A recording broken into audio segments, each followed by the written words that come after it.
Hey everybody, hey, welcome back. And I blew out your eardrums. I didn't realize how loud I was going until I did that. Sorry. But this is Ace Silvervein back with more Ace Attorney Trilogy. And, yeah, I think we might actually finish it this weekend. So, we're on the last parts of Trials and Tribulation, episode 5. So much to uncover. So little time. Let's get right to it, people.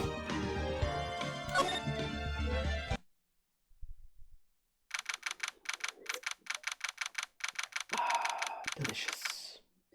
February 12th, 9:39 a.m. District Court Defendant Lobby number 1. Good morning! Oh, are you all by yourself? Morning, Pearls. Mr. Knight, please tell me, what's going to happen to Mr. Maya? I'm sorry. We don't know yet. The investigation is still going on, so I wasn't allowed into the inner temple. Oh, I see. So is Sister Iris still trying to remove those trick locks in the training hall? No. She's the defendant in this case, so she can't be at the inner temple. She's required to be here in court. Then how come she's not here in the defendant lobby?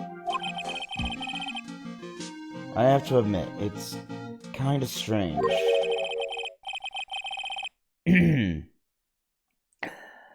you're looking for Iris, she's in the prosecutor's lobby. There's so many prosecutors and so many people that I have no idea who this is. I took a shot in the dark. I'm betting it's Godot. I was wrong completely. This is Edgeworth. She's in the prosecutor's lobby. Edgeworth? What's Iris doing over there? She's going over today's testimony with the prosecutor as we speak. That doesn't make any sense. She's the defendant. Today's testimony? You heard me. Iris is going to be testifying as a witness for the prosecution.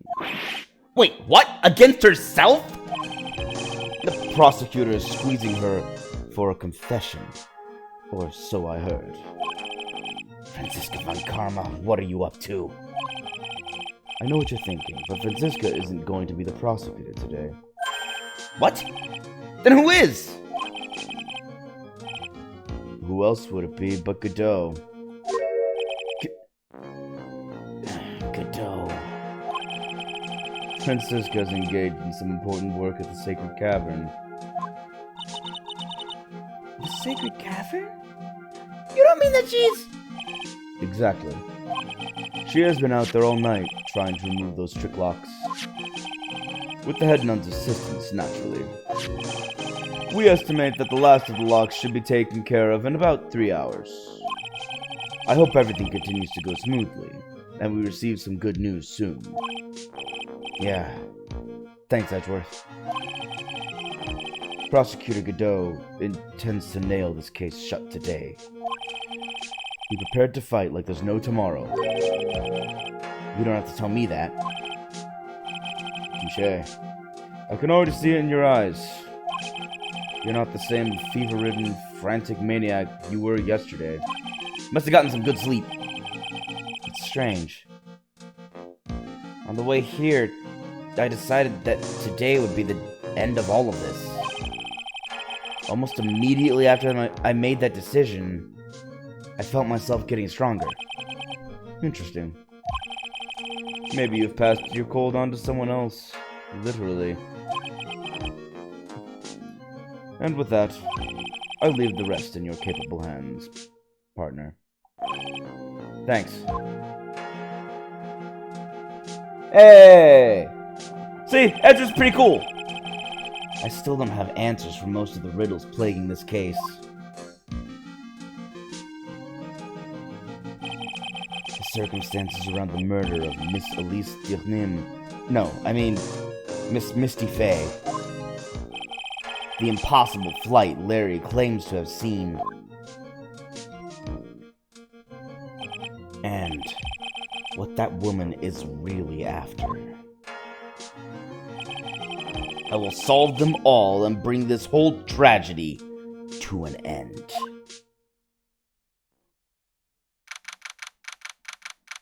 February 10th, 10 a.m. District Court, courtroom number 7. Hey, it's Judgy! I didn't warm up this voice because I was expecting the other guy.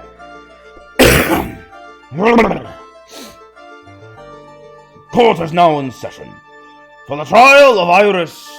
I went Scottish for a second there. Court is now in session for the trial of Iris Hazakura, Iris of Hazakura Temple.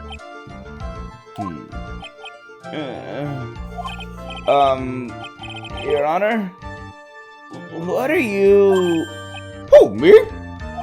Well, my little brother came to visit me in my chambers earlier this morning. All of a sudden, in the blink of an eye, he developed a scorching fever and fainted. Ha! Yes, somehow, Phoenix passed his fever on to the other judge without even being near him. Therefore, I'll be standing in for him. I see, Your Honor. So the brothers. That explains a lot. Hair and eyes. One sec. Wrestle with hair. There we go. Fixed. That explains a lot. My poor brother. He looks a bit pale, not to mention sad, that he couldn't be here.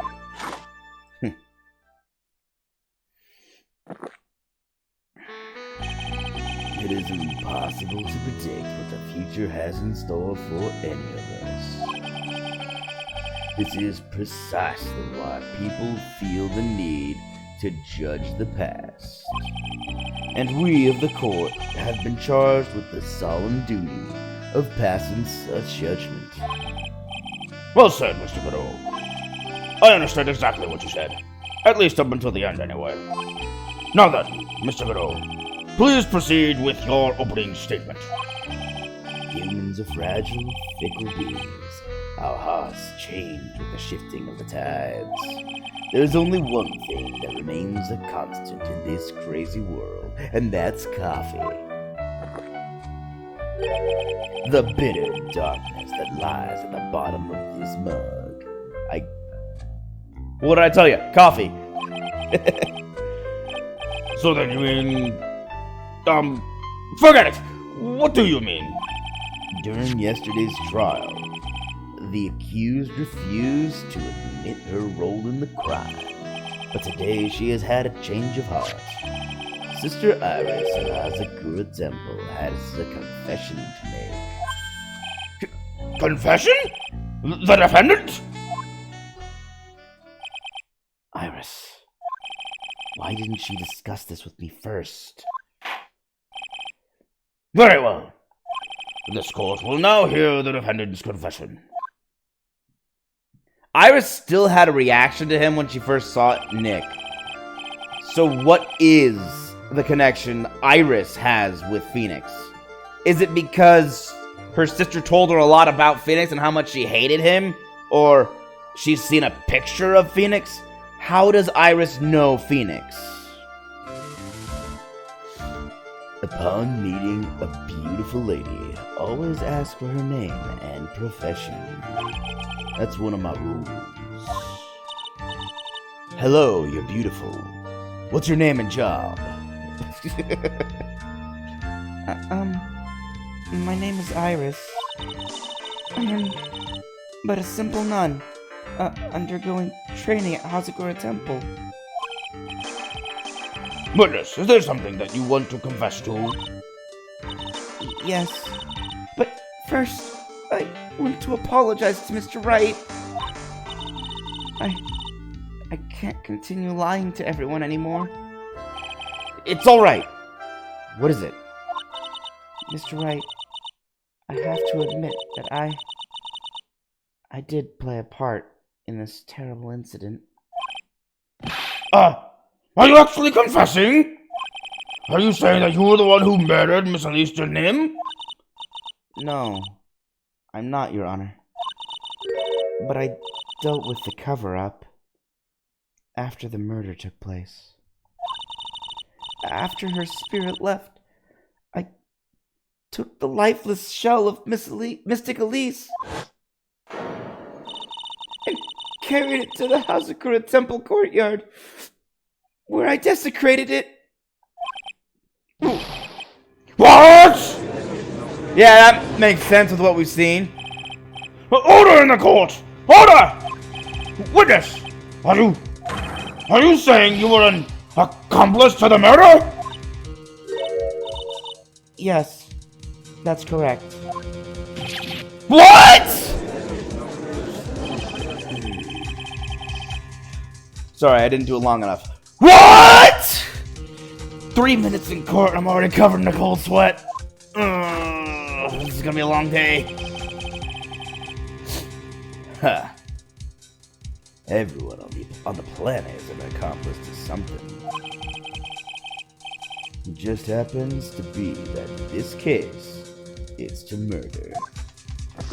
I always get the cool one-liners, because I'm a cool cat. Isn't that right, Mr. Wright? That could go. So this is the confession they were conferring about. It's plain to me, it pains me to say this, but it looks like Iris's testimony was all a lie. Iris's testimony crumpled up and shoved into a pocket.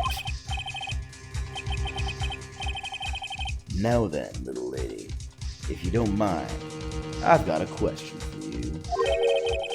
Whose crime were you trying to cover up by your actions?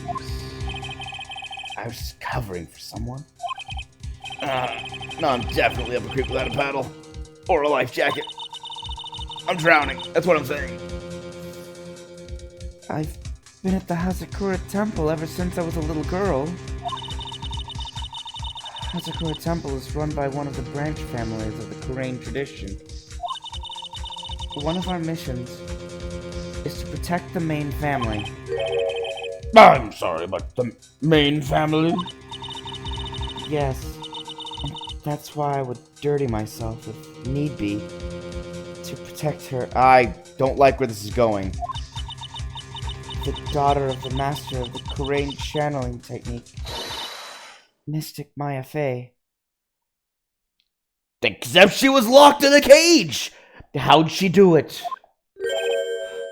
Huh? Okay, how did someone who's locked in a cage do this?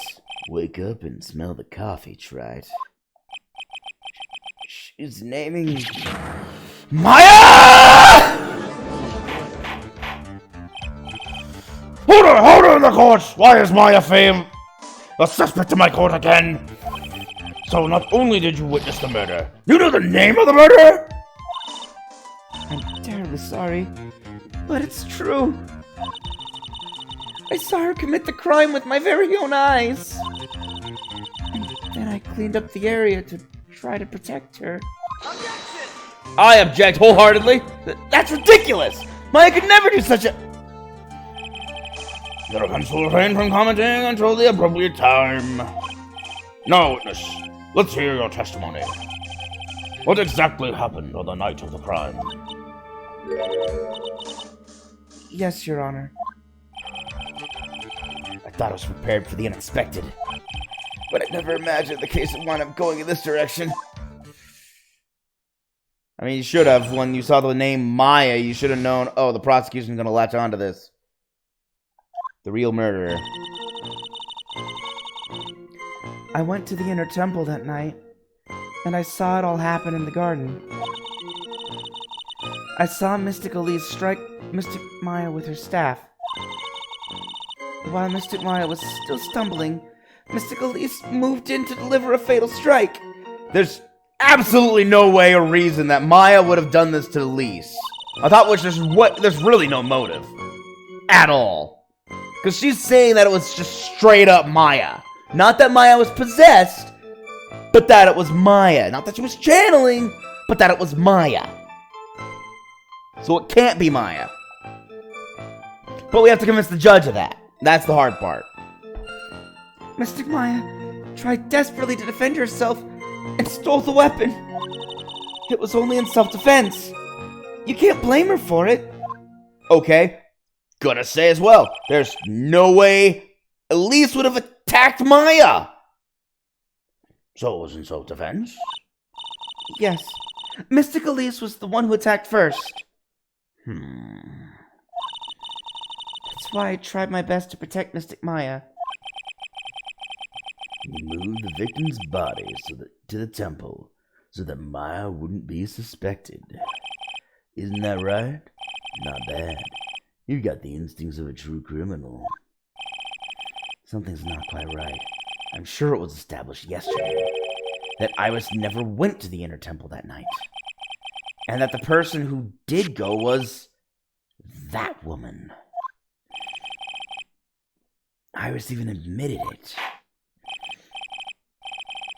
Now then, Mr. Wright, please proceed with your cross-examination. Well, I didn't throw her testimony out. It's just the real murderer. Cross-examination. I didn't throw the testimony out. I just crumpled it up and put it in my pocket. I went to the inner temple that night, and I saw it all happen in the garden. Hold it! Sister Iris, your testimony has changed quite a bit since yesterday. You stated yesterday that on the night of the murder, you didn't go to the inner temple. Did she? Did she now? Too bad for you, what she said yesterday doesn't mean much today. By the way, where were you when she claimed that she didn't go? It was in the inner temple's training hall. A private conversation between the two of you does not constitute testimony. That would be properly described as hearsay. What do you have to say, witness? I just couldn't tell him the truth at that time. Mystic Maya, she's your girlfriend, isn't she? I didn't want to be the one to break it to you that I saw her commit murder. There. We all understand how difficult this is for you. Now then, let's continue with the testimony. What did you witness in the temple garden? Well, Your Honor, I saw Mystic Elise strike Mystic Maya with her staff. Why? You're saying that the victim attacked Maya. I mean, Miss Faye? Yes, it was a truly frightening scene. Mystic Maya was struck hard on the head and looked like she was going to collapse. So you sealed her in an ice cave. See how this doesn't make a lot of sense? None of this makes sense. She's lying right now, and I don't know why. What were you doing at the time? Why didn't you stop them from fighting? I'm terribly sorry, Mr. Wright. I was frightened. I couldn't move. I couldn't even speak. I was in such shock. That's perfectly understandable, my dear. This doesn't sound right. I don't believe this testimony for a minute. Yeah, it doesn't line up with anything else. What happened after that? While Mystic Maya was still stumbling, Mystic Elise moved in to deliver the fatal strike. Yeah, like, here's something to consider. Misty Faye recognized Maya because she spelled out Maya's name in her own blood. So she knew it was Maya. So there's no way she would have attacked her own daughter, and there's no way her daughter would have attacked her. Because she didn't attack her daughter, so there's no self-defense at all. This don't make sense.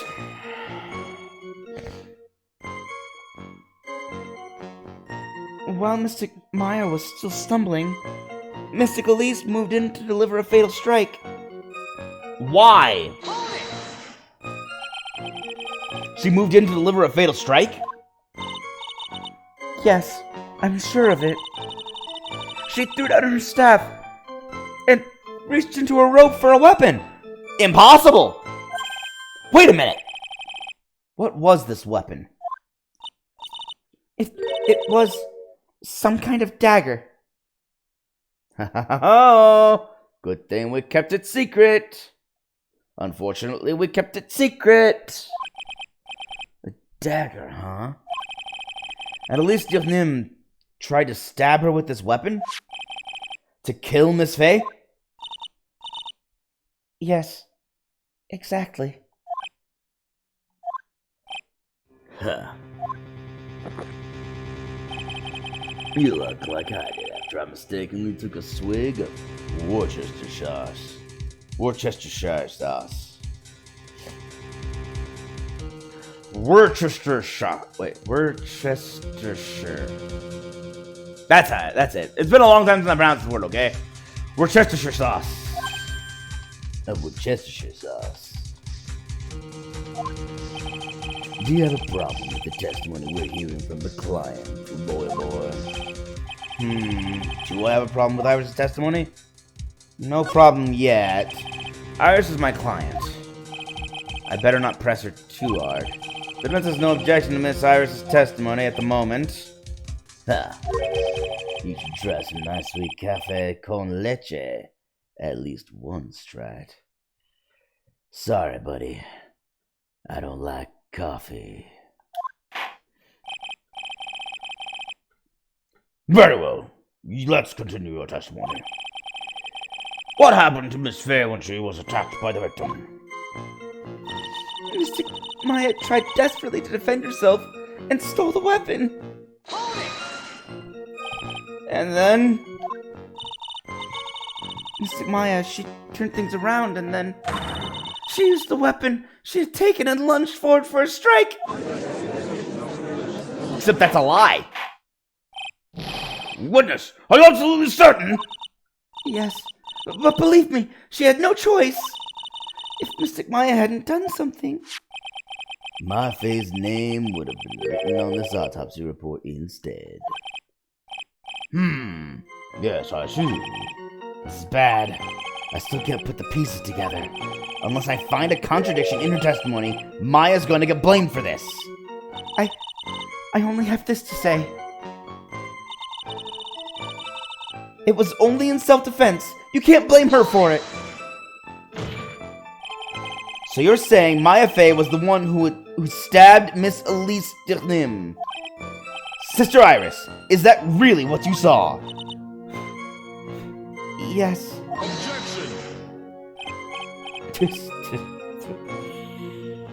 Try it. If your mug is filled with black and bitter suspicions, the only way to get rid of them is to drink them down quick.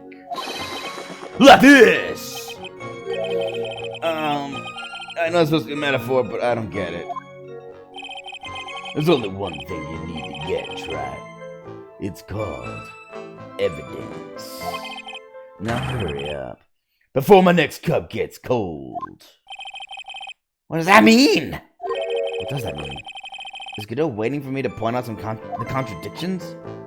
I'd like to avoid the whole spirit channeling thing if I can.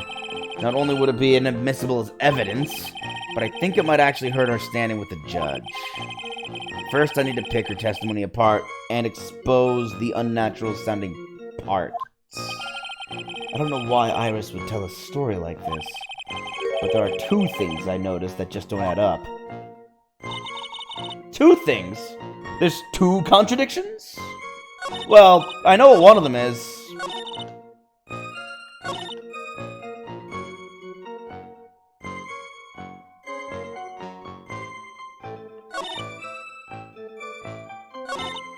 If this one is the first one.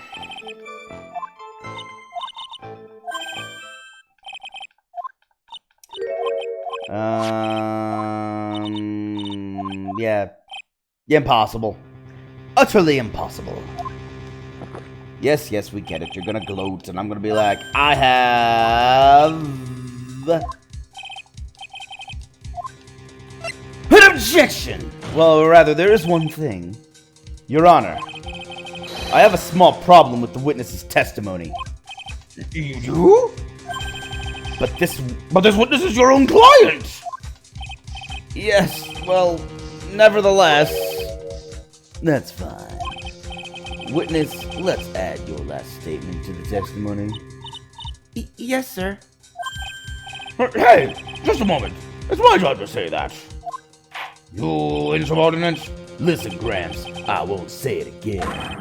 Final judgment will be rendered by me.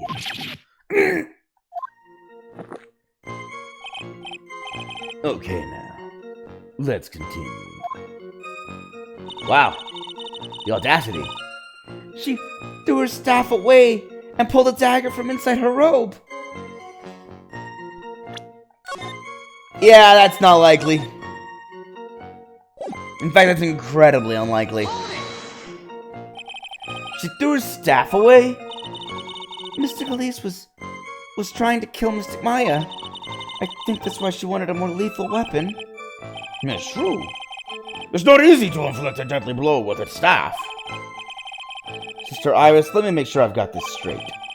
The victim herself chose to throw away her staff? Yes, that's what I saw. Is there anything odd about that, Mr. Wright?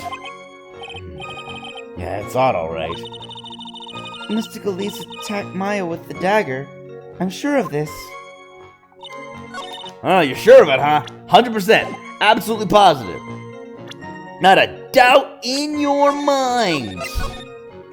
Not a question, not an inkling of curiosity as to why. Wait. There we go. Well, I'm gonna be in trouble for this one. I didn't present this to the court before now. Sister Iris. But I think this still follows trial law, if I remember a previous episode correctly. Sister Iris, there's something strange about your version of events. Huh? Miss Durnem throwing her staff away makes no sense at all to me. But all you can do with the staff is hit someone. Naturally, you wouldn't know this, Sister Iris. But the victim's staff had a special feature about it. As you can see, it's a sword. Ah! If Elise Durnem really had wanted to kill Maya Fey, she wouldn't have needed to use a separate dagger. Not when she already had a beautiful blade in her hands already. Wait, what? You used already twice in the same sentence. Bad grammar. Well, Sister Iris, what do you have to say?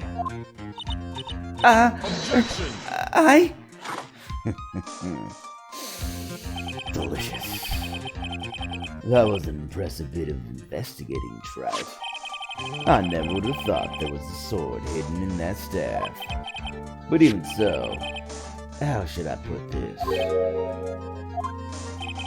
A long sword is unwieldy and thus quite ineffective in close quarters combat.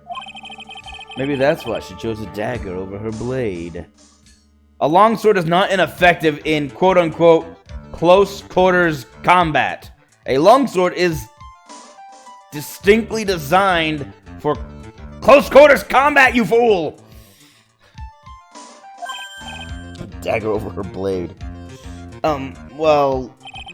Anyway, the type of weapon she chose to use isn't what's important. The important thing is that she tried to kill my Faye. As long as there's nothing strange about that, there's no problem with her testimony. No, there's a problem with that too. But there is something strange about the whole testimony. Well, Mr. Wright, the prosecution has a point. Very well, Your Honor. The defense will now present evidence to back its argument. Mr. Wright, I have here another piece of evidence that shows that this testimony can't be trusted. Because Miss Elise Durnem would never attempt to take the life of Maya Fey.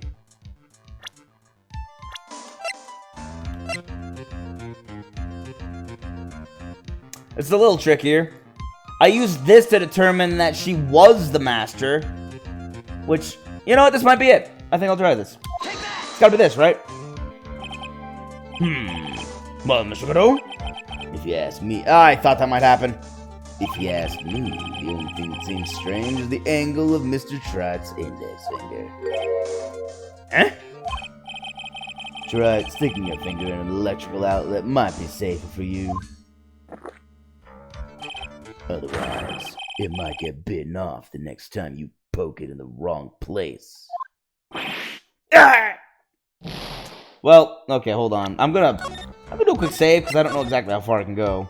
And I wasn't expecting it to go right into the evidence thing, which forbids me from saving.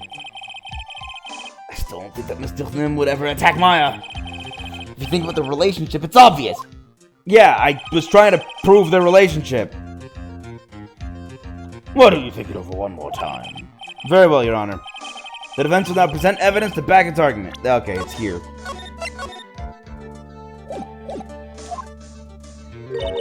Mr. Wright, I have here another piece of evidence that shows that this testimony can't be trusted. Because Mr. Durnim would never attempt to take the life of Maya Fey. Alright, what am I looking for? The most obvious piece was this pendant proving that Elise was actually Misty Fey. But if I can't use that to prove that she's Maya's mom...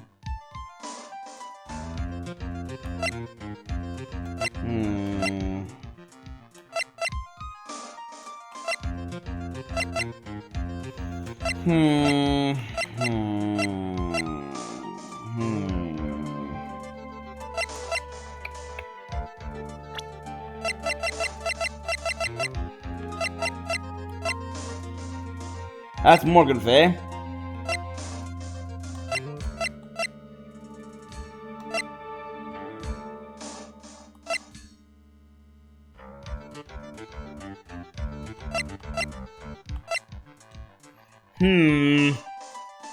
Oh, maybe I just present my... Okay, yeah, maybe I'll just do this. It says right there, Maya's mother. I should have just looked at that. Yep. Elise Durnim would never have attacked Maya Fey. How can you be so sure? Because the victim's real name was not Elise Durnim. Her real name was... Misty Fey. Fey? Ah! No! Not Misty Fey! Who is this Misty Fey? Is she related to... Misty Fey is the master of the Korean channeling technique. She is also... the mother of Maya Fey. Are you serious? Yes, 100% Drudge. Is it really true? Mr. Wright, was Elise Durnim actually the great Misty Fey? The great Mystic Misty? There's no doubt about it. Looks like Iris had no idea. I can hardly believe it. The idea that she would try to kill her only daughter, one she hadn't seen in 17 years. Perhaps the prosecution can offer some explanation for why she would do such a thing. Ugh! I'm gonna need another cup of joe. Order in the court! Upon first hearing the witness's testimony, it seemed natural enough. However, in light of some facts that have just been presented, one, that the victim supposedly threw away a sword during a fight, and two, that the two people battling to their death were mother and daughter, despite the facts being believable when taken on their own. When taken together, the entire story seems difficult to believe. Listen, there's nothing in the world that's impossible. Except for one little thing. Yes? What is this one little impossible thing? You still don't get it.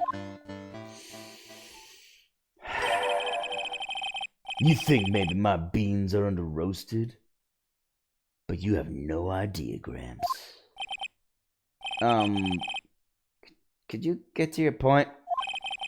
I heard this witness's confession this morning. Just as I had taken my first sip of my 8th cup of morning coffee. 8 morning cup. How was this guy not dead from the caffeine doses? That is a lot of coffee. You're going to ruin your health, my friend. Yeah, even the judge thinks that. Like, you had 8 cups in the morning, and then you have 11 cups per trial. Jeez! Almost 20 cups of coffee in a day. Anyway, after hearing this woman's confession, I had a detective who loves to investigate scent.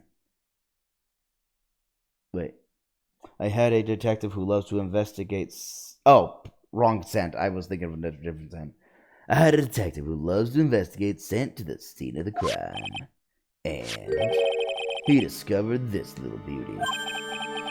Is that the dagger the witness testified to seeing? Obviously, Your Honor. But do you not notice something else? Now that you mention it, if you look closely, there appears to be blood on it. Suspicious. Where did you find that? I didn't see that when I investigated the crime scene. Did you investigate the pine tree at the crime scene? Huh? The pine tree? This dagger was stuck in the backside of the pine tree. When the last blow was struck, ending the violent battle between these two women, this little baby was thrown in the direction of the back of the pine tree. That doesn't make any sense. To be accidentally thrown, it shouldn't be strong enough a throw to stick into a pine tree. You have to use some force. It's a softer wood, but you still have to actually force it in. On top of which, the angle of that does not make any sense for getting in the... Look at where the Maya is, the blood splatter and everything. And the pine tree's roots are here, behind the front of the pillar. That's impossible. You can't throw it into the back of something from in front of it. Unless you're Superman, I can throw it around the world. Ugh. Which means the blood on this dagger belonged to the victim, correct? Ha! Were you even listening, old man? I first heard this confession this morning, just as I had taken the first sip of my 13th cup of morning coffee. Okay, now it's over 20 cups of coffee a day. Didn't you say it was your 8th just a few minutes ago? I didn't have enough time to get the blood analyzed in such short notice. In any case, the court will accept the dagger as evidence. Furthermore, I order that a blood test be performed on it immediately. This is my sweetheart. Make sure you treat her right. Bailiff, get this piece of evidence to the crime lab for testing immediately. Dagger added to the court record, found behind a tree in the inner temple garden. The blood is being analyzed now. Now then, the testimony we've just heard had numerous unbelievable aspects to it. However, after having found the very dagger the witness spoke of, I believe we can consider her testimony to be credible.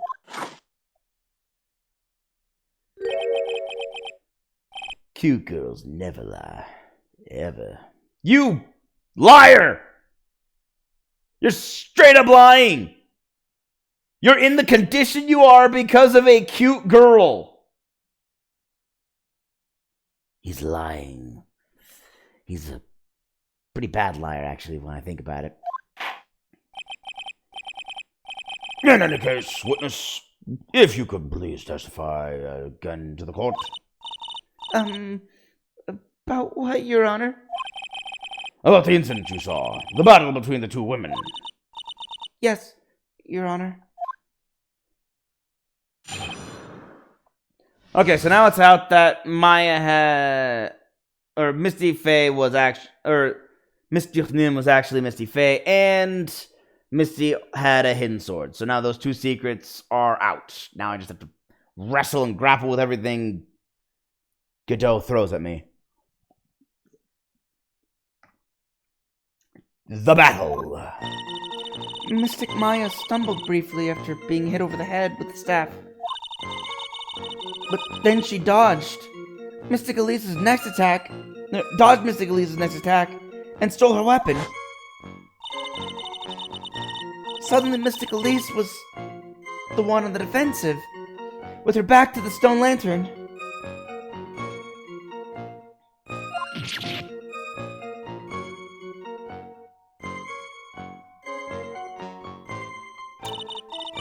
That's when Mystic Maya stabbed Mystic Elise.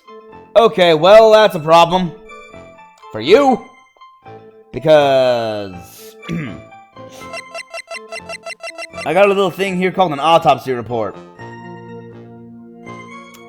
that says she was stabbed in the back, not the front.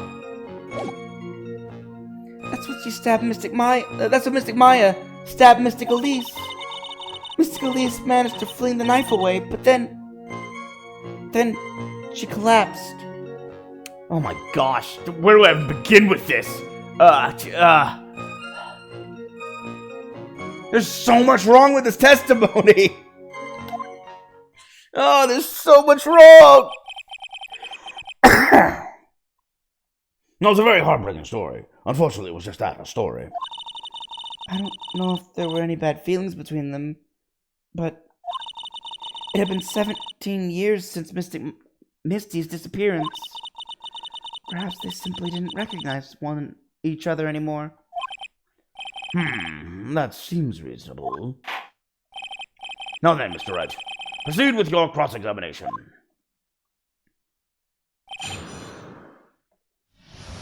Yeah, I've got a lot of problems with this testimony, but let's go one piece at a time, shall we? Mystic Maya stumbled briefly after being hit over the head with a staff. Iris, where were you standing when you witnessed all this? What do you mean? Well, if either of them had noticed you, they might not have continued the battle. I wonder if that's true. The two of them, they were standing near the garden stone lantern. I was watching the whole thing from behind. It was dark where the two of them were, so I think that's why they didn't see me. The lanterns were lit recently. So it was dark in the garden when the murder took place? Tell me, what did Miss Maya Fey do after she was struck? But then she dodged Mystic Elise's next attack and stole her weapon. What happened to the victim's staff then? I'm not sure. The area was very dark, so I really couldn't see. I think it got knocked away somewhere as the fight escalated.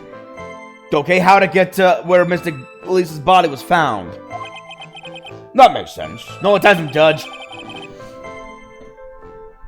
That would explain the need for the... That would explain the need for the dagger. Mystic Elise raised the dagger to strike, but Mystic Maya dodged it at the last second. The dagger struck the lantern and fell to the ground. And then at some point, Mystic Maya picked it up. Nothing sounds especially strange yet. Phoenix, it sounds very strange.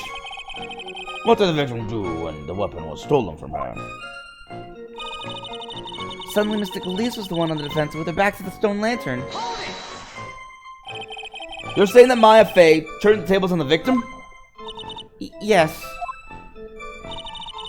But Mystic Maya wasn't herself at the time. After all, her life was in danger. I still can't believe it. The idea of Maya cornering someone at knife point, it's just silly.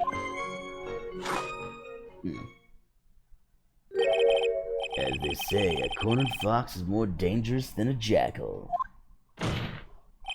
I believe the correct description of a cornered fox is scared and petrified.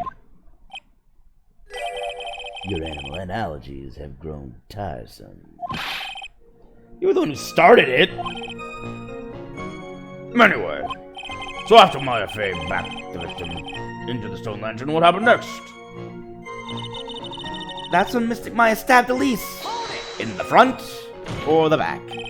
Are you absolutely certain that's what you saw? Yes, I'm almost certain. Almost. The garden was dark. I couldn't really tell who was who. What did she just say? So in other words, it could have been someone else entirely! Objection! We know that Ma Fei was at the inner temple that night, and that the woman that was killed was Elise Dilnim. Isn't it fairly obvious who attacked whom? I don't have anything to counter that yet. Well then, witness, please continue with your testimony. Yes, Your Honor. The two of them faced each other for a moment. Then Mystic Maya rushed straight into Mystic Elise. Then Mystic Elise doubled over and fell to the ground. So she was stabbed in the stomach, huh? Well, that's the problem. Yes. Mystic Elise managed to fling the knife away, but then she collapsed. Where did that dagger go? I have no idea. It was dark, and I couldn't see. According to the detective who found the dagger, it was stuck into the pine tree in the garden. Most likely it was flung toward the tree after the struggle. That is most likely. That is the most likely explanation, yes. After being stabbed in the stomach, the victim collapsed. Did the victim collapse right away?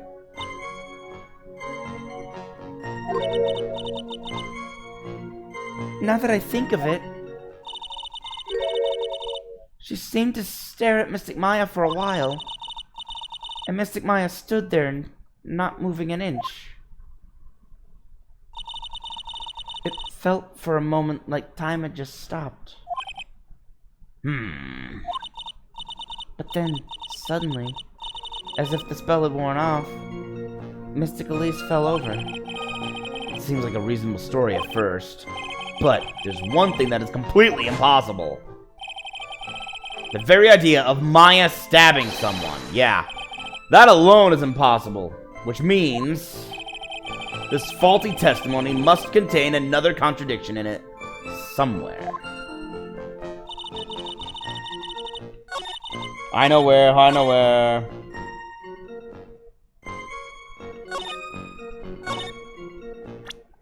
I think it's here. I think it's here. Alright, dang it, I pressed the wrong button.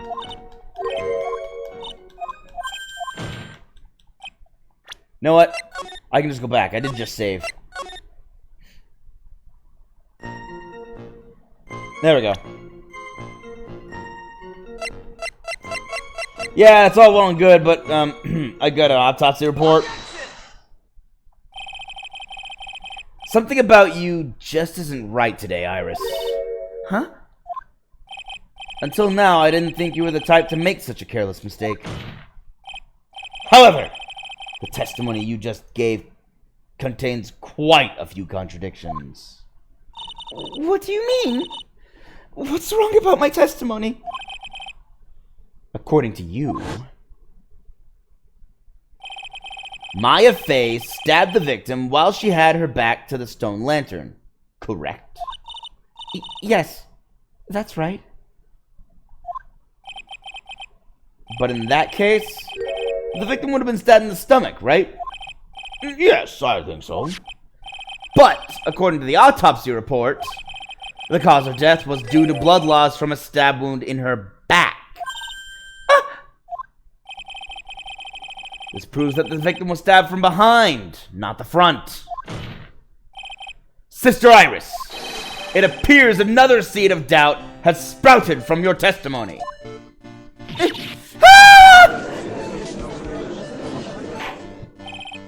What? What is the meaning of this, Mr. Wright? It's simple. People are like books. We've all got a front and a back. You get my drift?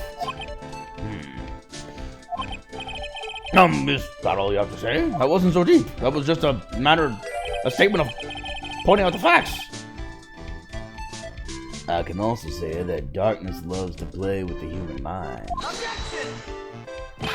Could you please knock it off with these cheesy proverbs and illogical metaphors already?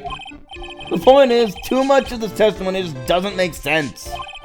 Throwing away a useful staff that people fighting being mother and daughter, and now she falsely claims the victim was stabbed in the stomach. There certainly are some inconsistencies. Well, Iris, how about it? Well, it's just... If you ask me, you're just being too naive about the whole thing. What do you mean?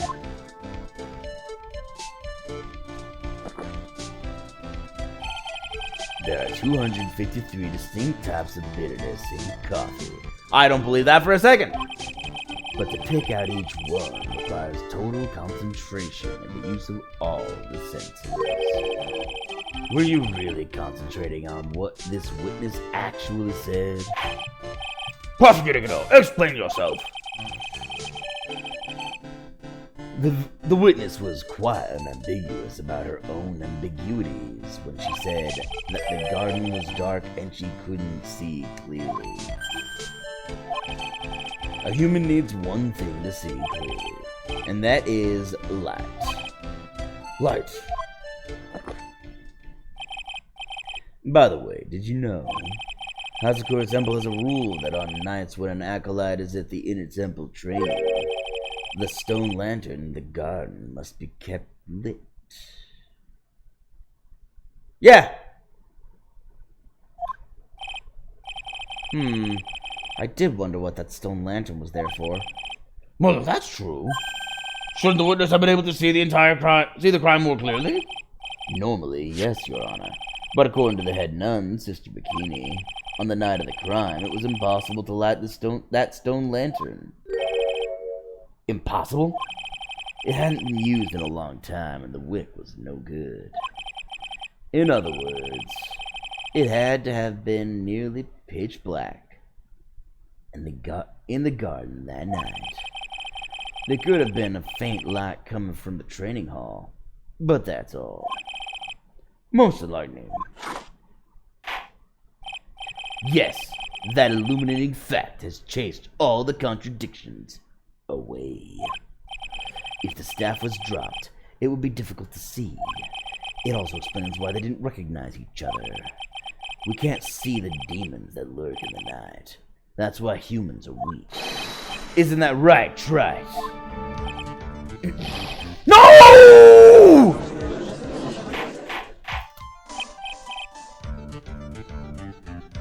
Order! Order! Order! Here, Your Honor, let me present the stone lantern to evidence.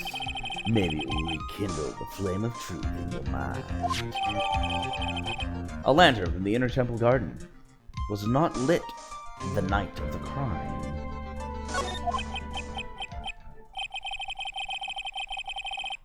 Why is the judge just sitting there with that look on his face?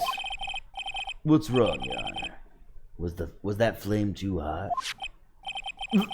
This lantern. There's something written on it. Why?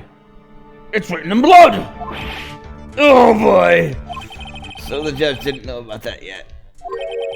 Written in blood? It says Maya upside down. What the? Oh, dang it. I've really stepped in it good now. Oh, yes, that's right. After being cornered and then stabbed by Mystic Maya, Mystic Elise didn't fall down right away. She must have been writing that on the stone lantern behind her. With the blood that was draining out of her body.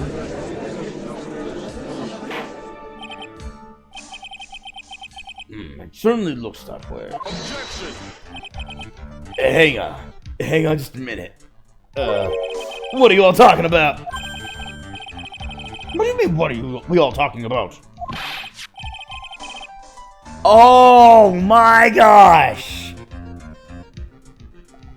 Is it what I think it is? His visor's red. And he said before that it allows him to see.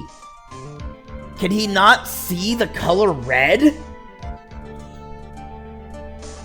We're talking about the message written in blood. Nonsense. This lantern is as clean as a whistle. Could it be? He can't see the bloody writing at all? Now that I think of it, he did say something to me yesterday. My eyesight is pretty messed up. Even with these huge goggles on my head, I still can't see everything. So that's what he meant by that. In any case, this is obviously an important clue.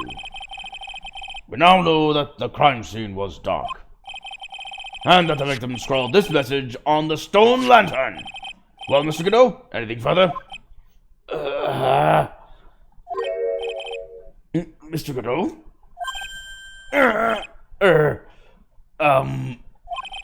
Okay then. Let's move on. Godot is literally shaking, and somehow... I don't think it's from caffeine overdose.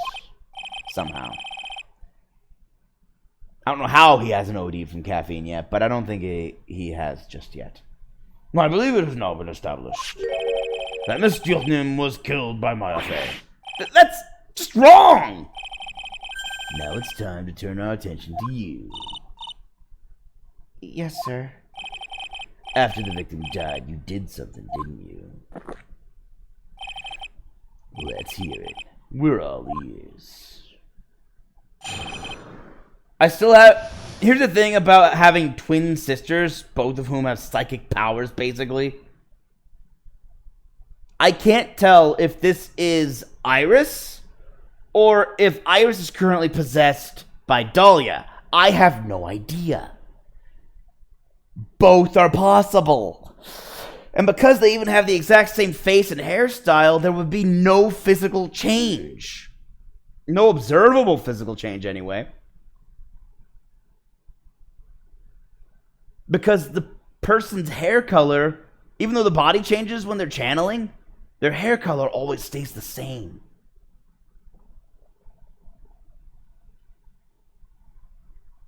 So it could very well be that we're talking to Dahlia right now, not Iris. Because after all, Dahlia is dead. That was part of their whole plan. She was executed, and thus a plan was formed. After Mystic Elise died, I called out to Mystic Maya. I thought it was my duty to protect the future master of the Crane tradition. So I removed the body from the inner temple by myself. I dragged it behind me all the way across the dusky bridge. Then I used the snowmobile to carry it back to Hazakura Temple, and...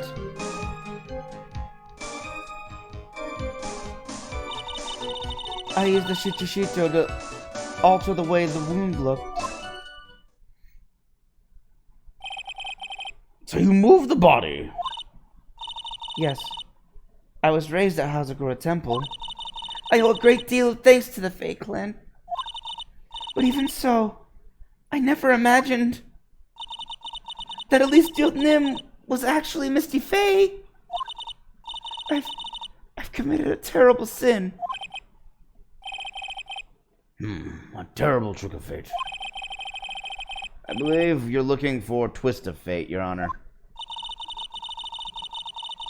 I intended to return to the inner temple after taking care of the body. But... You were spotted by the head nun, correct? Yes. And that's why I couldn't go back. The story makes sense, I suppose. Mr. Wright, go ahead with your cross-examination. Oh my gosh, I don't even know where it's going at this point. Because I know that everything she's saying is not true. But Godot's twisting it all to sound true. And that's just wrong. Yes, Your Honor.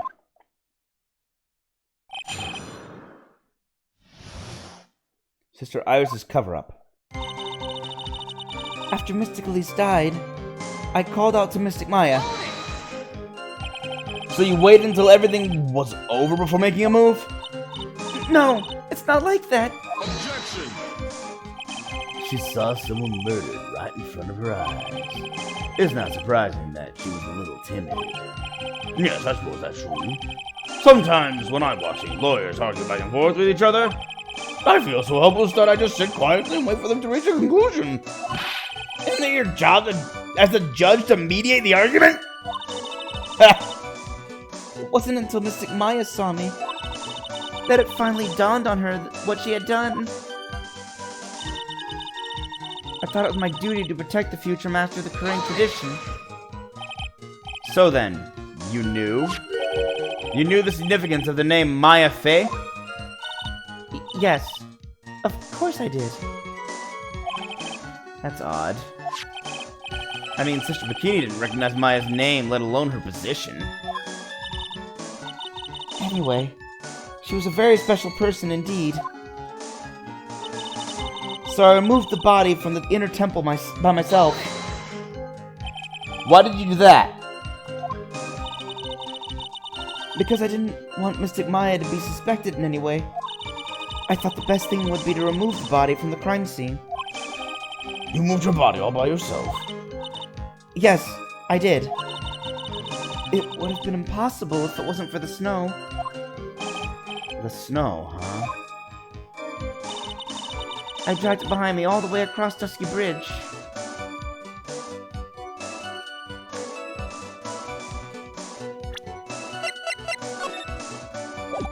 I don't believe that for a second. But I don't know if I have a picture of Dusky Bridge. There's no drag marks in the snow.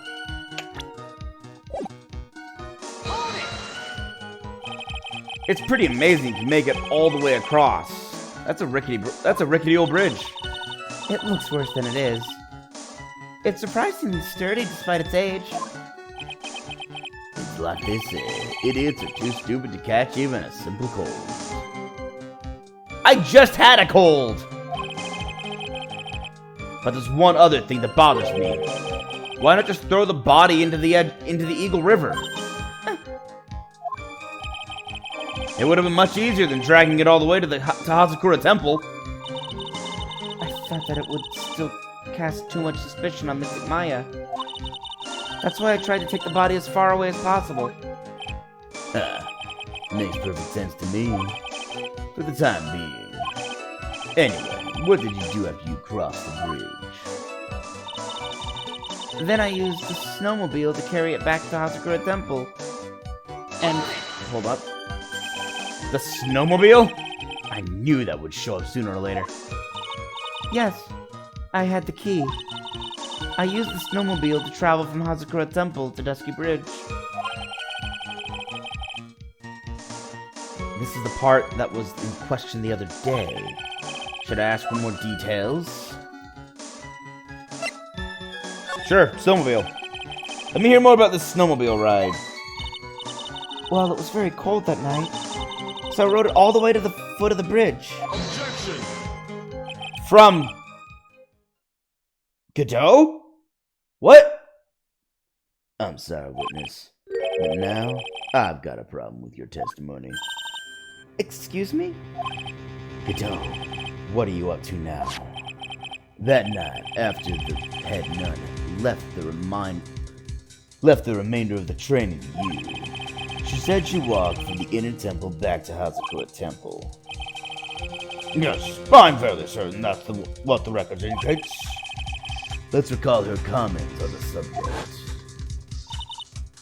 Maybe, but when I made it back to Hazakura Temple, it was there by the main gate. The snowmobile, I mean. Uh-oh. snowmobile was in front of the main gate. This is one of those contradictions, wouldn't you say? Actually, yes. For once, Godot is on the same page as us. That's weird. This is one of those things that makes me suspect it was, that it's Dahlia we're talking about, we're talking to. Order! Mr. Godot, why are you pointing out contradictions in the witness's testimony? Let's just say I like things to be neat and tidy, okay? Well, maybe Sister Bikini missed it? Yes, maybe she didn't see it. You think she missed it? That doesn't sound right. Her testimony... Whatever. Even I don't think this is decisive enough to warrant any more time or effort. It's just... you better be careful in your testimony. That's all I wanted to say. A smart little cookie like you shouldn't have any trouble understanding that. Yes, sir. What's that all about? Why would Godot want to give me a hint? Very well then, let's continue with the testimony. So you transported the body by snowmobile all the way to Hazakura Temple Courtyard? Yes. I thought that way Mystic Maya would never be suspected. That's what I thought anyway. And then I used the shoot. Hold on. The snowmobile. Back. There we go. The tracks! If you really did move her body by snowmobile, then there should be tracks left in the snow, right? Well, yes, naturally you would expect tracks. This picture was presented at yesterday's trial. Are these the tracks from that ride? Yes, I think they are.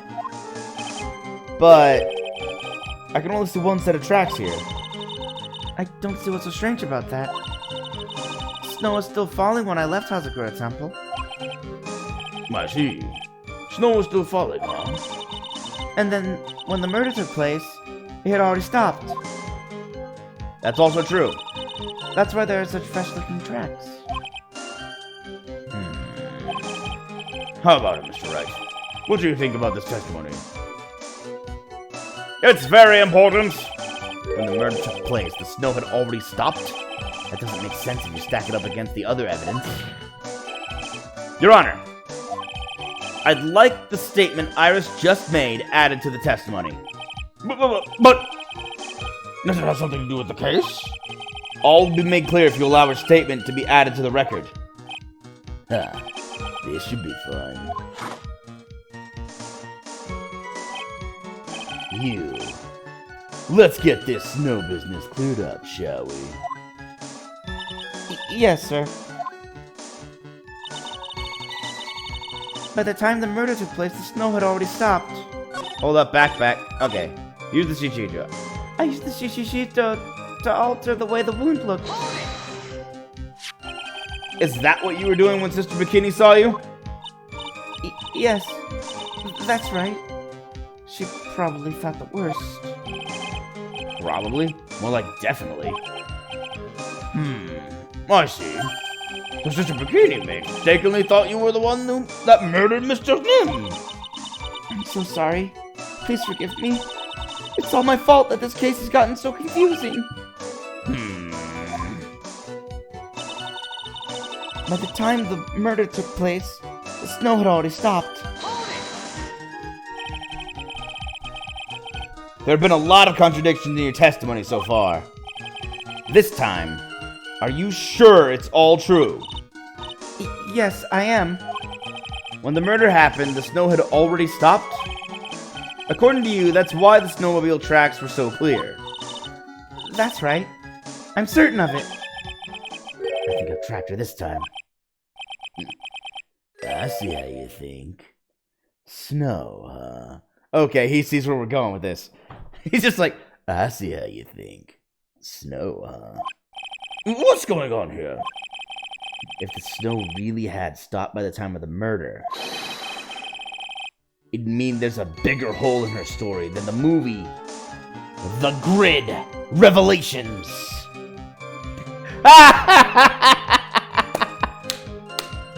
Bravo, encore. Bravo. The Matrix Revelations. The third Matrix movie. It's got huge plot holes.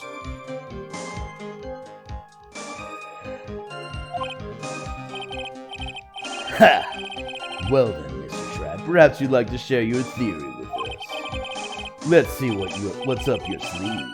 Or rather, at the end of your index finger. Okay.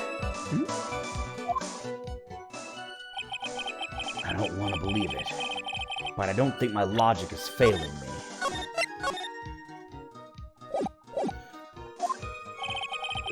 Iris is trying to pin the murder on Maya. But why would she want to do that? There's only one reason I can think of. After Mystic Elise... Hold on.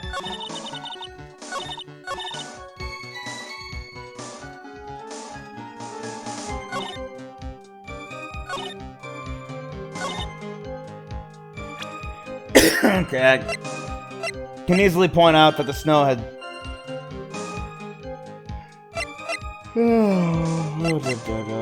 Sorry. Don't know why I'm yawning. Snow to 1050.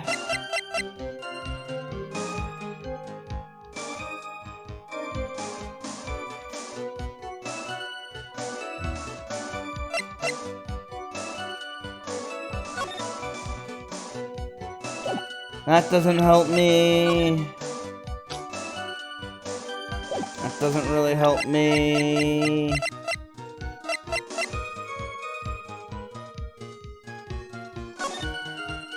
That definitely doesn't help me.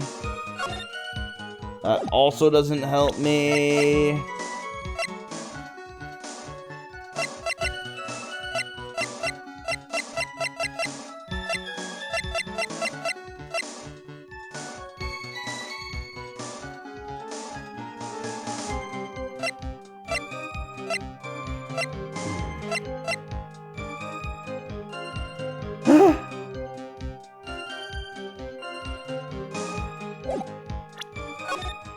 I wonder. I wonder. Would this work? It does not. That is not the answer. That was the wrong answer. I was wrong.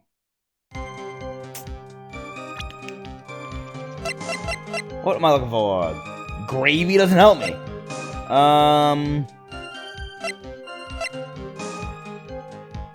The weather report! I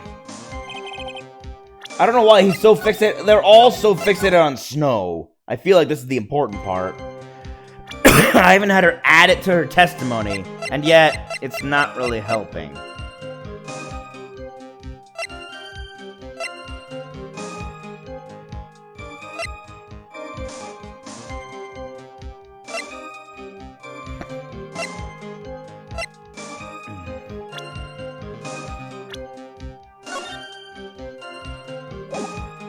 I don't know. He's been pointing at that picture. No, not that picture.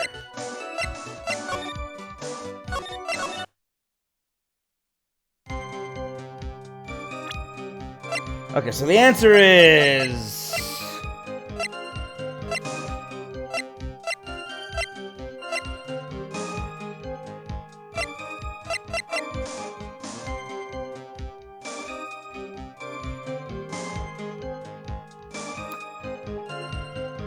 I forgot the bridge was on fire.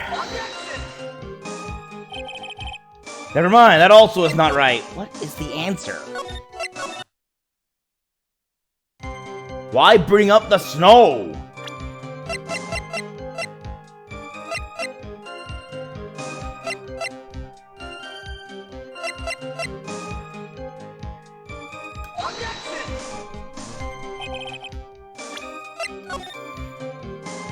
Okay, I have no idea why they brought up the snow, because none of the evidence, even connecting remotely to the snow, has anything to do... It's not triggering anything. It's a complete waste of time.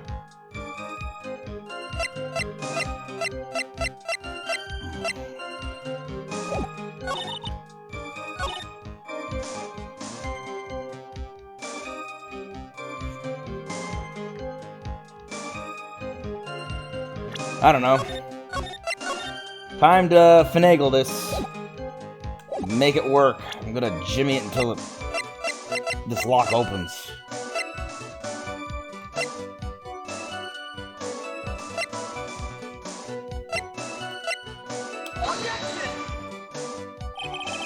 Nope.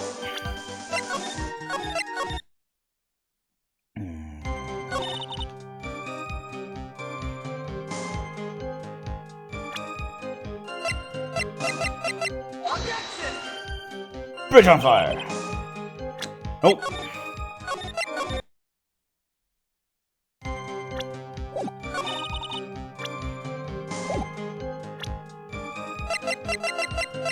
Weather report.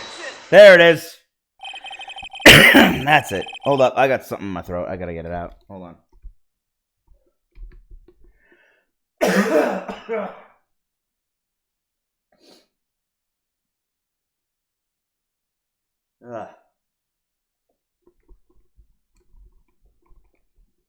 Sorry about that. Don't know what that was. Had to get the mic as far away from me as I possibly could before getting that. You claim that the snow had already stopped when the murder occurred. Okay, this is what they were looking for. The weather report used on the part where she drags the body across the bridge. That was obvious. You claim that the snow had already stopped when the murder occurred. But I'm sorry, Iris. That just isn't possible. What? This is the weather data from the night of the murder. According to this, the snow didn't stop until 10:50 p.m. But you couldn't have crossed Dusky Bridge at that time. Why do you say that? Because 5 minutes before the snow stopped, Dusky Bridge was struck by lightning and had caught on fire. What did you say? The bridge... it was on fire? You don't mean to say you didn't know about it? It was because of the lightning strike that the bridge burned down. What? But it can't be. Yeah, I think we're talking to Dahlia. It looks like you still haven't figured it out. No matter how hard you try to deceive or conceal the truth, you can't pull the wool over the eyes of a real defense attorney. No! Order! The bridge was already on fire. Oh, that's not Judge, that's me. The bridge was already on fire when the incident took place. That's right. The inner temple was already totally cut off from the outside world. There's no way you could have crossed the bridge. Body or no body.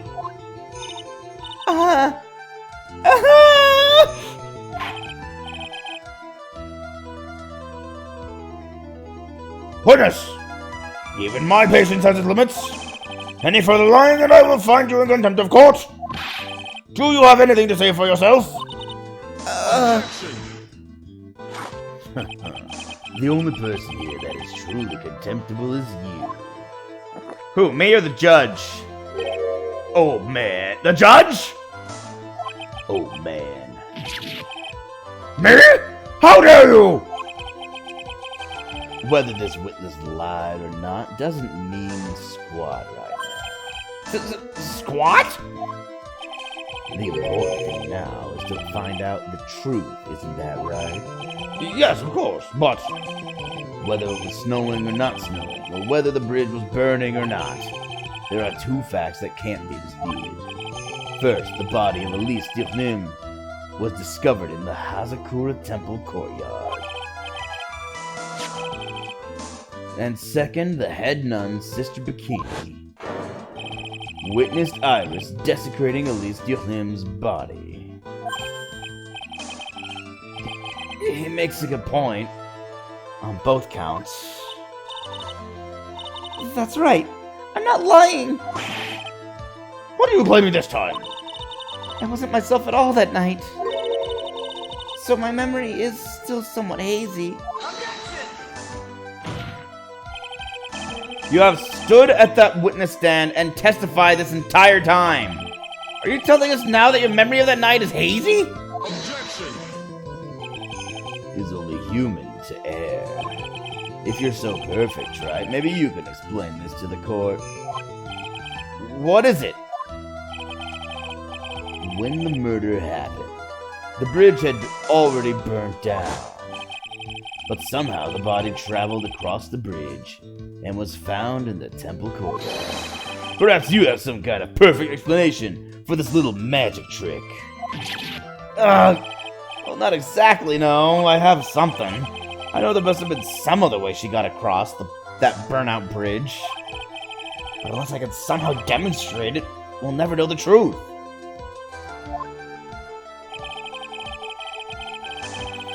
It looks like the defense is not prepared to offer a suitable explanation. You see what I mean? In other words, you're in no position to suggest that this lady's testimony isn't the truth. Ah! Alright then. Witness, let's hear your testimony once more.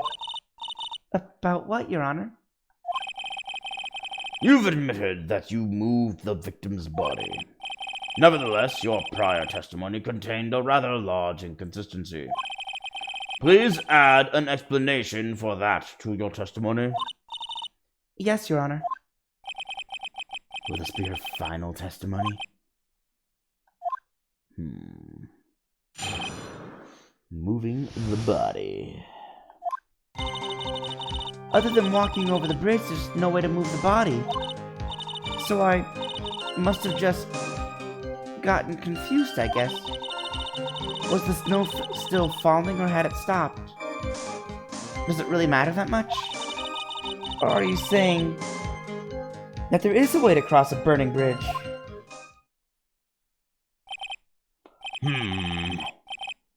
So it was just a misunderstanding. I see.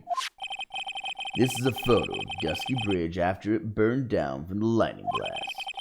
It was taken on the morning after the incident. Okay, that's the first glimpse we get of it. In court of right after it was burned down. Before it had begun to be repaired. It certainly was burnt to a crisp. One of the suspension wires even snapped. It's amazing the whole bridge didn't fall. Yep. Clearly, it would be impossible to carry a corpse across the bridge in this condition. Yup. Taken the morning after the crime. Dusky Bridge photo added to the court record. Unless I do something to discredit this testimony, it's going to be deemed as the truth. And Maya will be accused of murder. Try. I'm only going to say it one more time. It is only human to err. And only humans can spot the errors of our ways. The more sense he makes, the less sense he makes. Ha! All right, Mr. Wright. Please begin your final cross-examination. Moving the body. Other than walking over the bridge, there's no way to move the body. None? Yes, but if the snow had already stopped when the incident took place, I couldn't have crossed the bridge. Naturally. But I think it's just like Mr. Godot said. The body did make it across somehow. So I must have just gotten confused, I guess. but you seemed to be quite sure of yourself when you gave your testimony.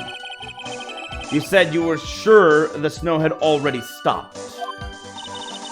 I'm terribly sorry. I was wrong.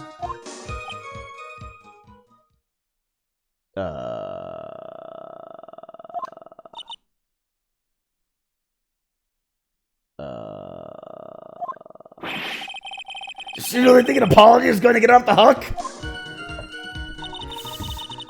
Was the snow still falling or had it stopped? Does it really matter that much? A little bit, yeah. This is no joke. You're giving sworn testimony in a court of law.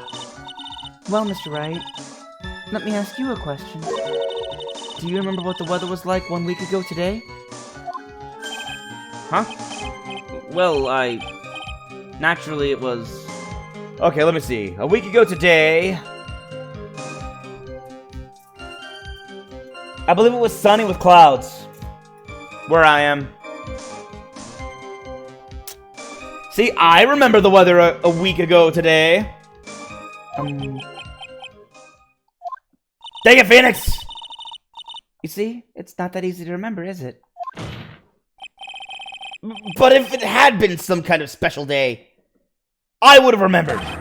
For example, it was pouring rain on the day of my elementary school graduation. Objection! No one wants to hear about your childhood traumas, Wright. What? By the time the murder took place, the snow had already stopped. If you insist on obsessing over that one statement, let's see the proof. Show some evidence that the body would somehow cross the bridge while it was on fire. Are you saying there's some way to cross a burning bridge? A burning bridge? Well, I don't see why there couldn't be a way across. Mr. Wright, don't you think that sounds a bit silly? What do you mean? A dead body crossing a burning bridge? Did anyone actually witness such a thing? Yes! Ha. If it was, I don't think you'd call someone like that a witness. After all, a dream isn't the same as actually seeing something.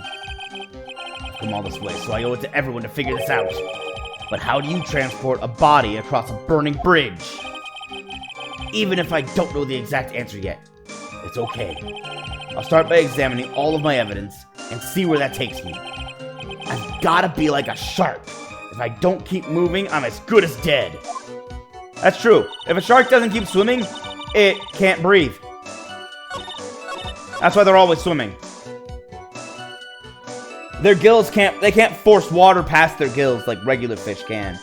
They have to keep moving to keep water going in their mouths, which is why their mouths are always open, so they can keep water flowing over their gills.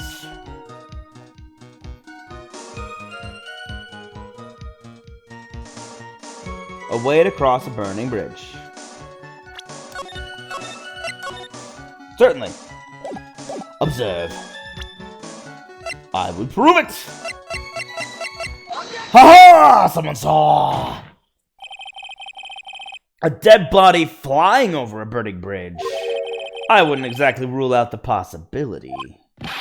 What? Ha! You're saying it's possible?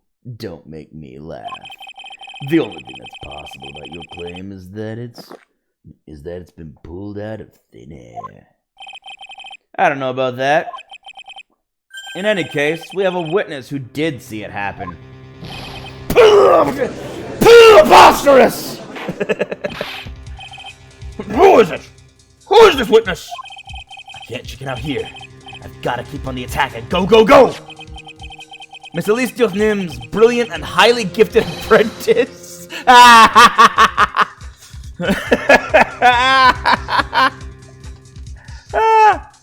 Miss Elise Durnim's brilliant and highly gifted apprentice, Maurice Durnim. Brilliant? Highly gifted. Apprentice? Remember what he said in his testimony? That night he was at the Mountain Shack, Heavenly Hall. And that's when he witnessed the event. I think you've all seen this sketch before. It's an exact drawing of what he witnessed that night. Are you serious? Today's not April Fool's Day, is it? Mr. Wright, are you seriously claiming that the victim flew through the air? And you're using this pathetic scribble to support your argument? Uh-oh. It just looks like he's about to blow a gasket. Huh. Well, try it. There's nowhere for you to hide now. Other than looking like it was drawn by a 6-year-old, does this sketch prove anything? Yes! I'm pretty sure it does, and I'm going to prove it. Listen, I know your tricks. You're trying to turn this whole thing upside down. If you're so eager to turn this case upside down, why not start with this sketch? Upside down? Why did Godot say that? That makes perfect. I'm so. Didn't occur to me. He saw the incident. In the picture where it says he saw the incident, the only way he would have seen it is upside down.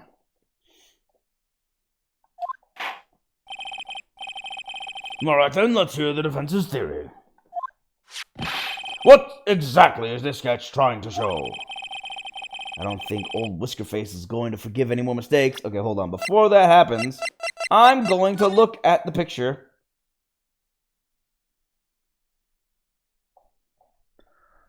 How could we have been... I've been so stupid! These are the suspension wires, but the bridge doesn't have any suspension wires above it. The bridge only has suspension wires beneath it. Oh, hold up. It's over here. I see what he's saying. I can't believe I missed that.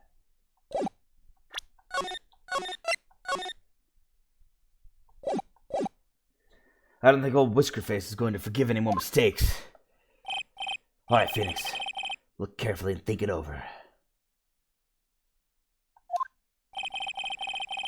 This sketch drawn by Loris Durnim is...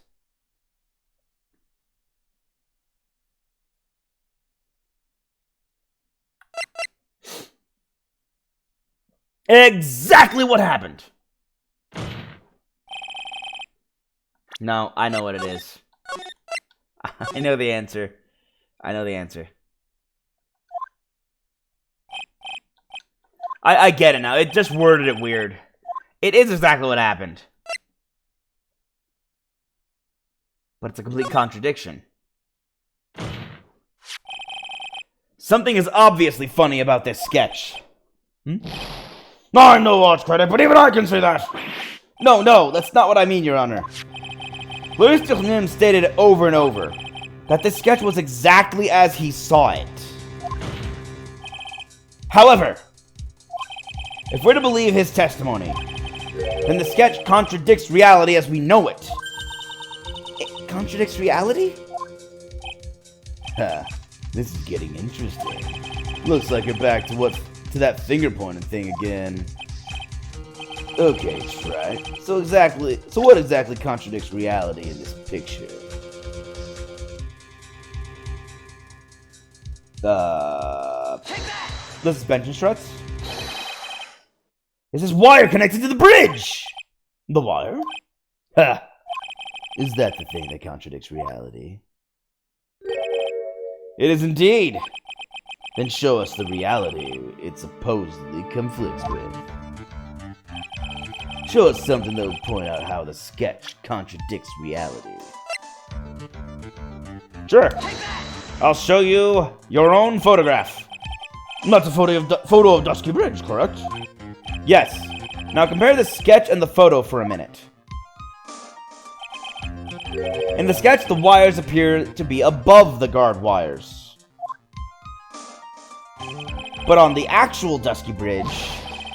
Jumping Jehoshaphat! The wires are below the guard wires! What?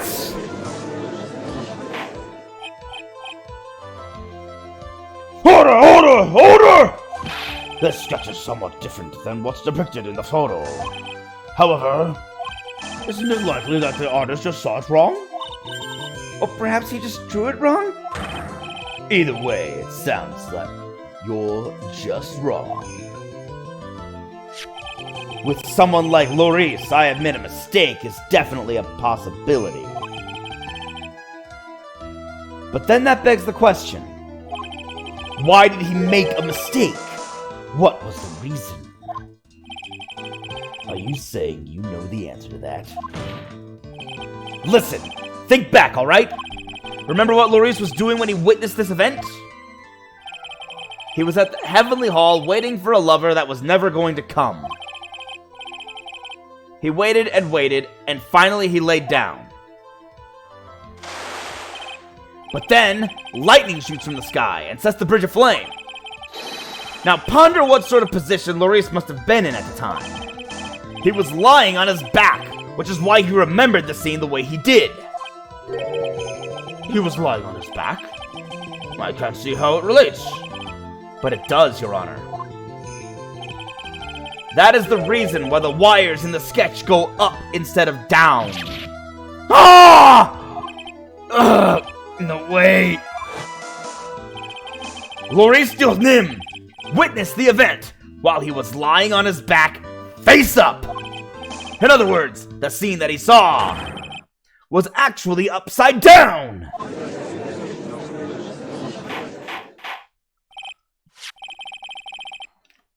So then, this sketch should actually... I think you finally get it, Your Honor. The correct way to view Loris Nim's sketch is like this.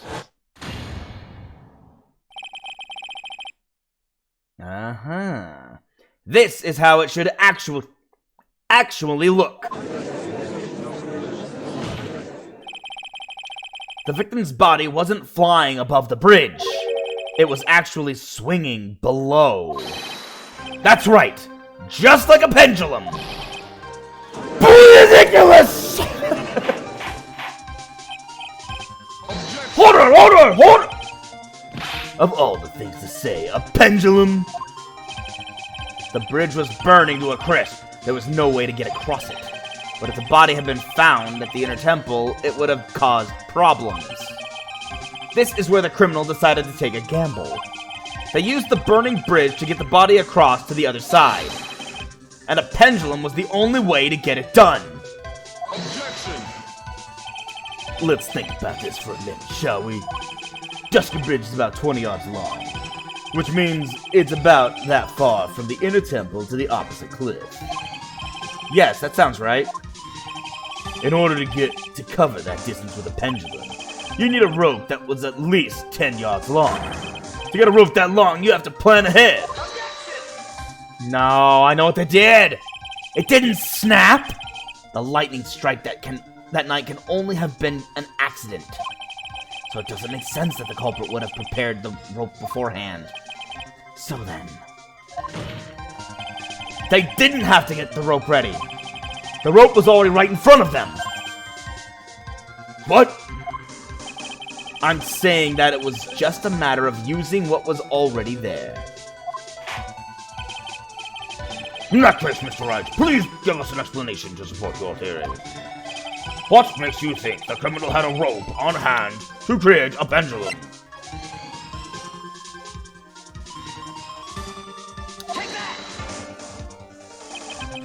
And the meaning of this is... If you want to know where the rope came from, it's hanging right there in front of your glorious beard.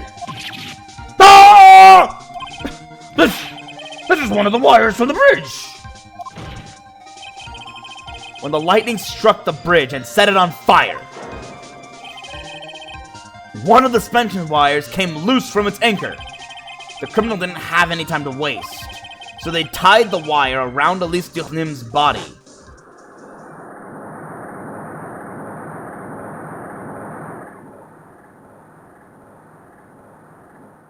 Wow, they were lucky that worked out. Because, like, how'd they that happened by a fluke. There's no way they could have been certain that would have worked. Because there was simply no other way to move the body.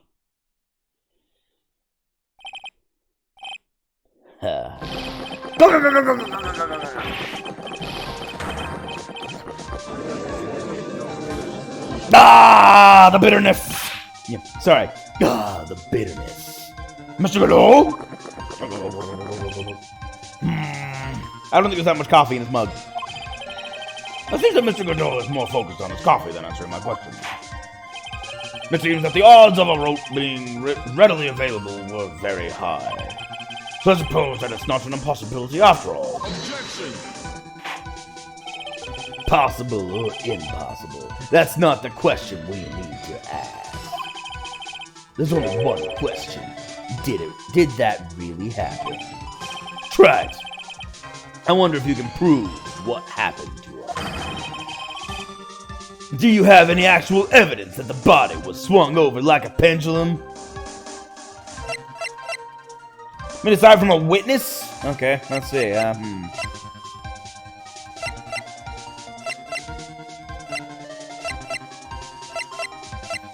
What do we have?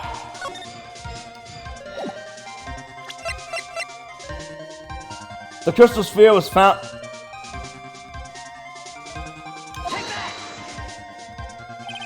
Before I present my evidence, let me review what we know so far.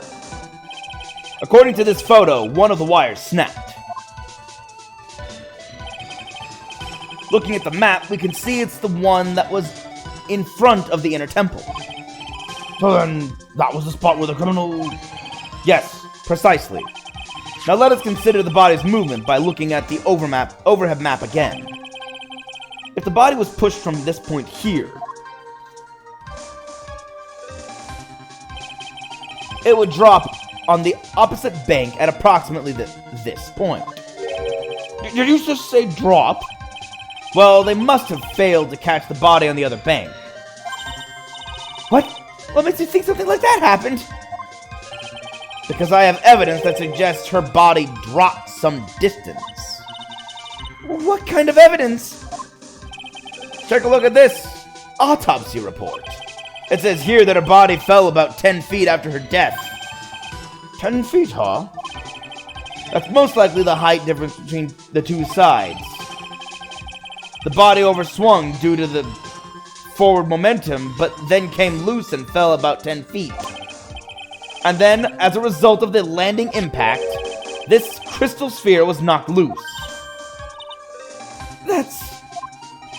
Yes, this blood-stained amethyst crystal. It's the one that came off of Miss Elise Nim's staff. And even more important is the place where this crystal sphere was found. Indeed. I believe it's already marked on this overhead map. It is. The crystal was found. The crystal was found... Ah! Precisely, Your Honor. In the very spot where the pendulum would arrive if given the right amount of speed. This explains your theory quite well, Mr. Wright. You have provided us with the way the body could have been moved that night. What was that? An impressive deduction, Mr. Wright. Most impressive. Oh, that's what that was. Mr. Wright? I was like, what was that? I thought this cold coffee might help cool you down. What is the meaning of this, Mr. Godot?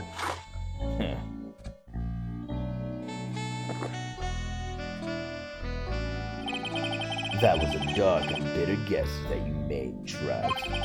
But you forgot about one thing. Oh? And what would that be? The aroma. Huh? A coffee's most reliable accomplice is its deep and profound aroma. Okay. The rest of the court doesn't speak coffee-nese. Can you elaborate a bit more?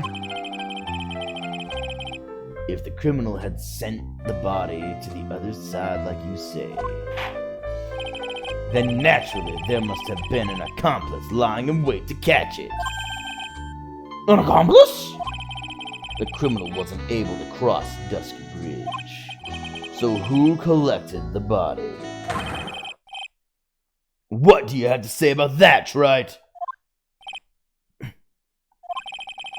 Mr. Godot is correct. This can't be the work of a single person. Well, Mr. Wright, you know what you must do.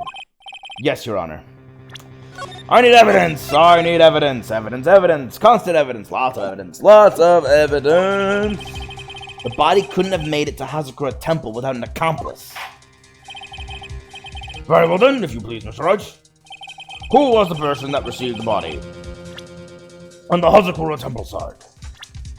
Person received body.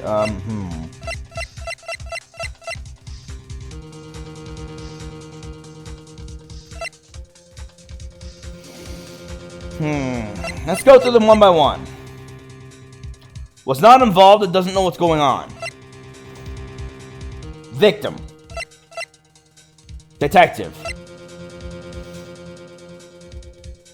Prosecutor. Disappeared.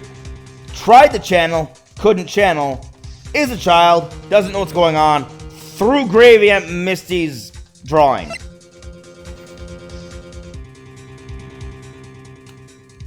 Dead. Missing. Definitely didn't.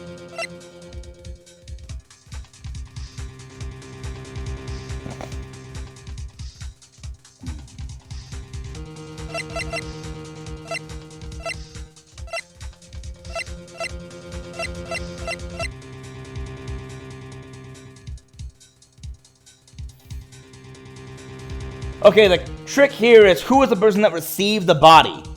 Iris has been involved in this constantly because she was not on the inner temple side after the bridge burned down. And since the person couldn't get across, Iris wasn't the person who dropped the body.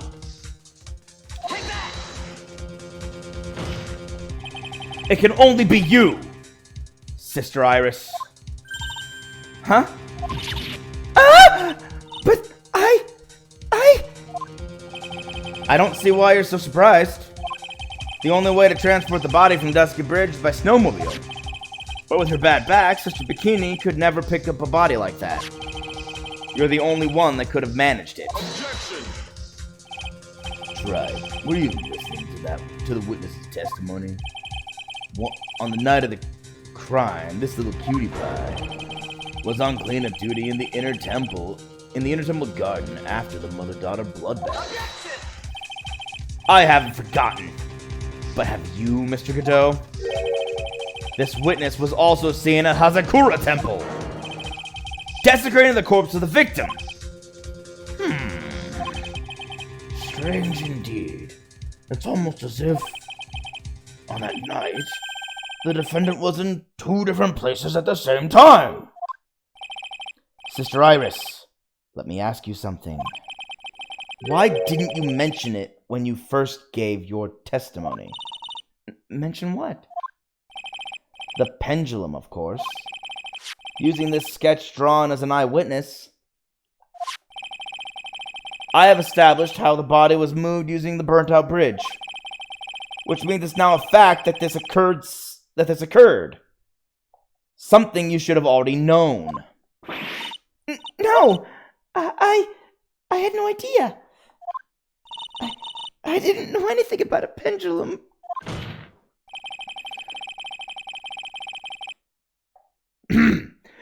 Our voice is going hoarse. I didn't know anything about a pendulum.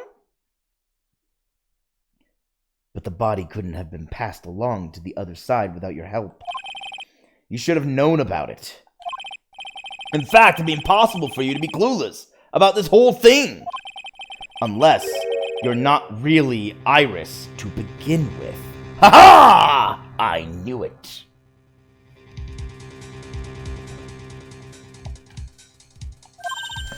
What? How can you say that, Mr. Wright? What kind of nonsense is this? You're saying this witness isn't Iris of Hazakura Temple? Objection! Are you serious, Wright? You mean this woman is... Yeah, the woman who almost killed you! And him! You both deserve to be mad at her! She's possessed right now. I'm not even 100% certain she's possessed willingly. There's no one besides Iris that could have achieved the corpse that night, that could receive the corpse that night. Now I get it. Now I know why I've been sick to my stomach this whole trial. Why her whole demeanor changed so suddenly from yesterday. And why she's trying to pin this murder on Maya. The woman that's standing there at the witness stand. Her real name is...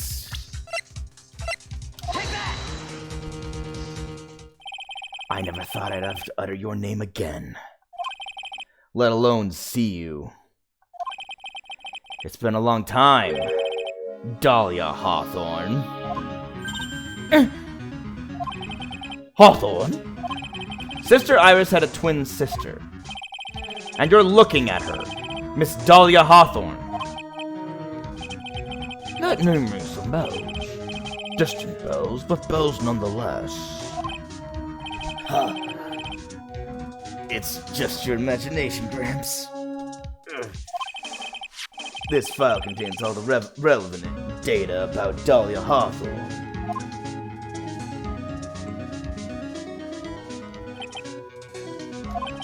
Oh yes, I remember now. That case. 5 years ago. My name is Dahlia Hawthorne. I just want to say, it's an honor for me to be here in your noble presence. The honor is all mine. No, the honor is all mine. But, according to this, Dahlia Hawthorne is already dead. It says her execution was carried out last month.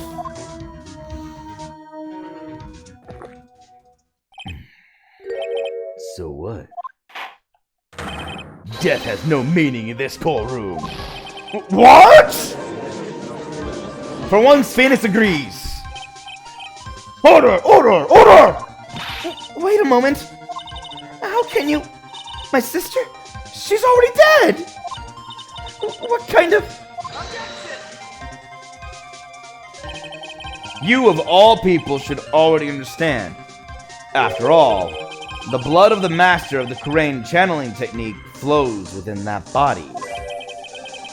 The Kurain channeling technique? Now where have I heard that? I don't know, we've only been mentioning it all trial! Sorry, wrestling with cords here. There we go. That's right. You're not Dahlia Hawthorne herself. You're the spirit of Dahlia, currently inhabiting the body of a spirit medium. What an exciting story. Exciting, but quite impossible. You're asking us to buy that Dahlia Hawthorne just happened to be channeled by someone on the very night of the murder to a temple where her twin sister Iris was. Well, if you're going to put things that way, then yes. Objection! We're supposed to believe a coincidence like that just happens? Objection! Naturally, it was no coincidence. The whole thing was part of a plan from the very beginning. It's all written right here in these instructions. What's that? These instructions were written by your mother, Morgan Fay. And part of the plan called for Dahlia Hawthorne to be channeled. That night, there were 2 irises at Hazakura Temple. 2 of them. Even the time of the channeling was planned out. As soon as you hear the lights out bell, in other words, 10 p.m. However, Iris was seen before dinner time. That means the Iris that was at dinner was the real Iris. And the Iris who gave me this hood in the main hall was also the real Iris. Meaning that the Iris Sister Bikini saw at the inner temple was someone else dressed as her. Namely, one Dahlia Hawthorne. Objection! You even know what you're saying, Wright. This whole channeling the spirit of Dahlia Hawthorne business. Yes, it's true that you found plans that talk about it. However, there's one thing that's perfectly clear. The witness currently standing in this witness stand is the real Iris. What? How can you prove that? Calm down and remember what you know about the night of the crime. After meeting Sister Bikini, the Dahlia Hawthorne that had been channeled would have been stranded at the Inner Temple due to the lightning strike.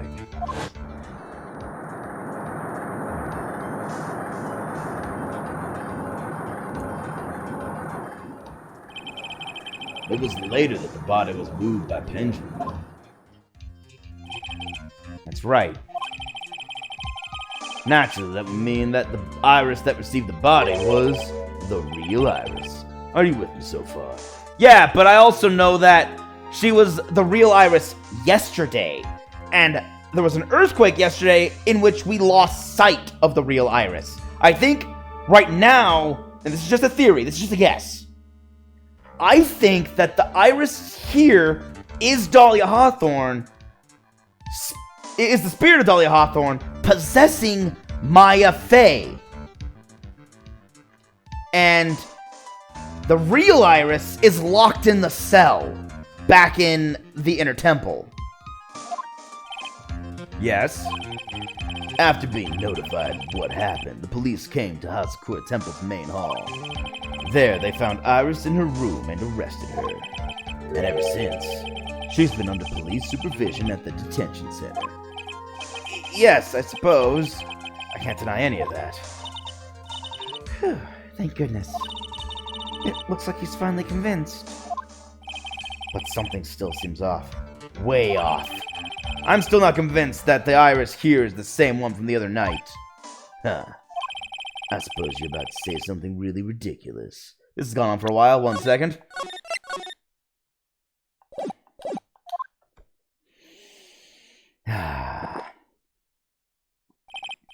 Like the real Iris and the spirit of Dahlia somehow switched places. Switch places? Yeah. To be perfectly honest, there are still quite a few things I don't understand, but I do know that unless we confirm the witness's identity, we can't continue with this trial. Iris doesn't have the spiritual power needed to channel Dahlia.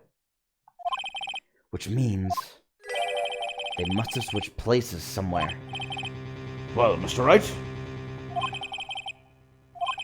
It's time. Ah, dang it. Hold on. I missed what he was saying. Just gonna go through this again. I'm glad I saved there. Places. He doesn't know. Yada yada. Continue trial. Which means they must have switched places somewhere. Well, Mr. Wright, since the time she was arrested at Hazakura Temple,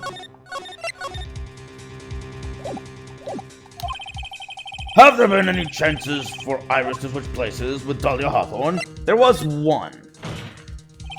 Your Honor, I think there might have been one chance. Oh, explain yourself. Yesterday, for a few minutes, Iris's whereabouts were unknown. Unknown. What do you mean? What I mean is, there was a span of time in which Iris was able to move about freely unsupervised. Well, who was it? Who would give a murder suspect time to move about freely like that? I'm sorry. I know you didn't mean to.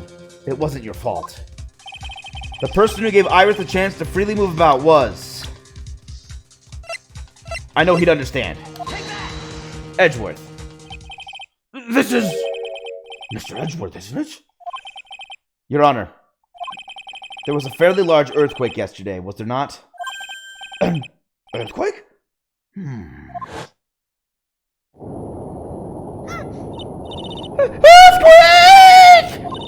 Oh my goodness! The Inner Temple! This kind of tremor might...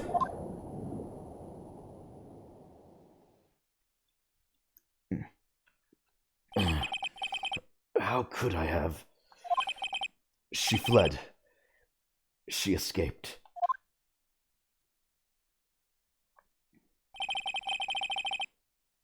We went to the Inner Temple right away. And it's true. Iris was already there. However, they had already switched places by that point in time, which is why there are more locks! When I arrived at the training hall, I was met by none other than Dahlia Hawthorne.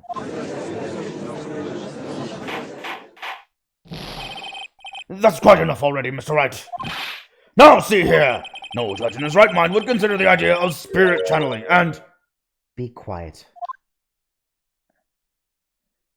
That's her! It's been a long time, Mr. Judge.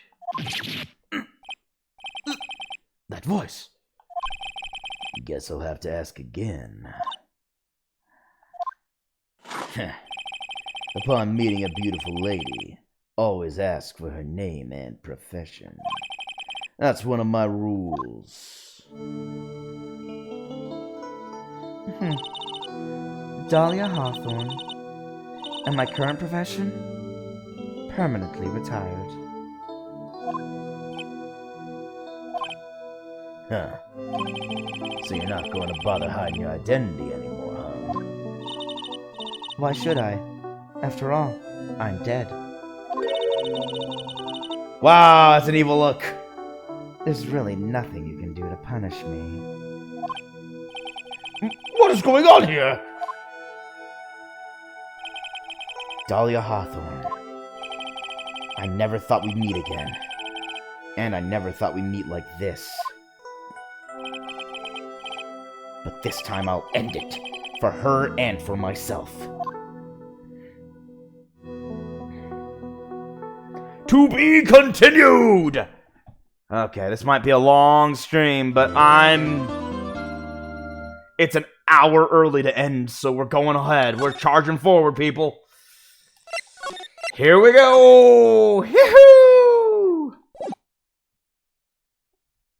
Right into the lion's jaws.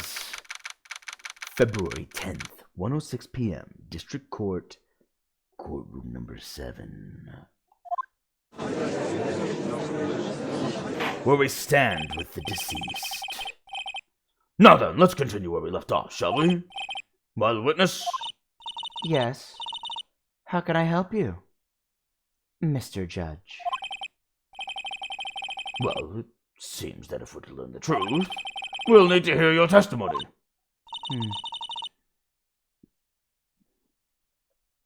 I have no problem with that.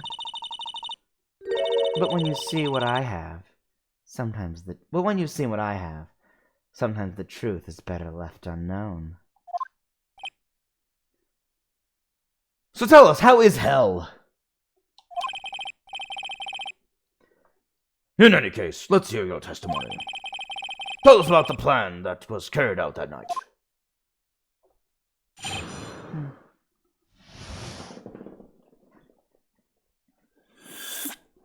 I gotta throw it back like Godot.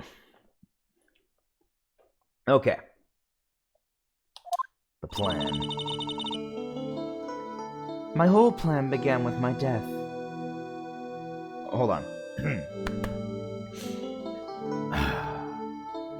The whole plan began with my death. A stupid plan hatched by Morgan Fay to install her own daughter as the next master. But for it to work, Maya Fey would first have to die. The idea was for me to kill Maya, then have the blame pinned on Iris. The plan went wrong, but it seems to have succeeded anyway. Why would Iris go along with this? She never knew, or she didn't know her mother very long. Hey, welcome to the stream. Thanks, James Games.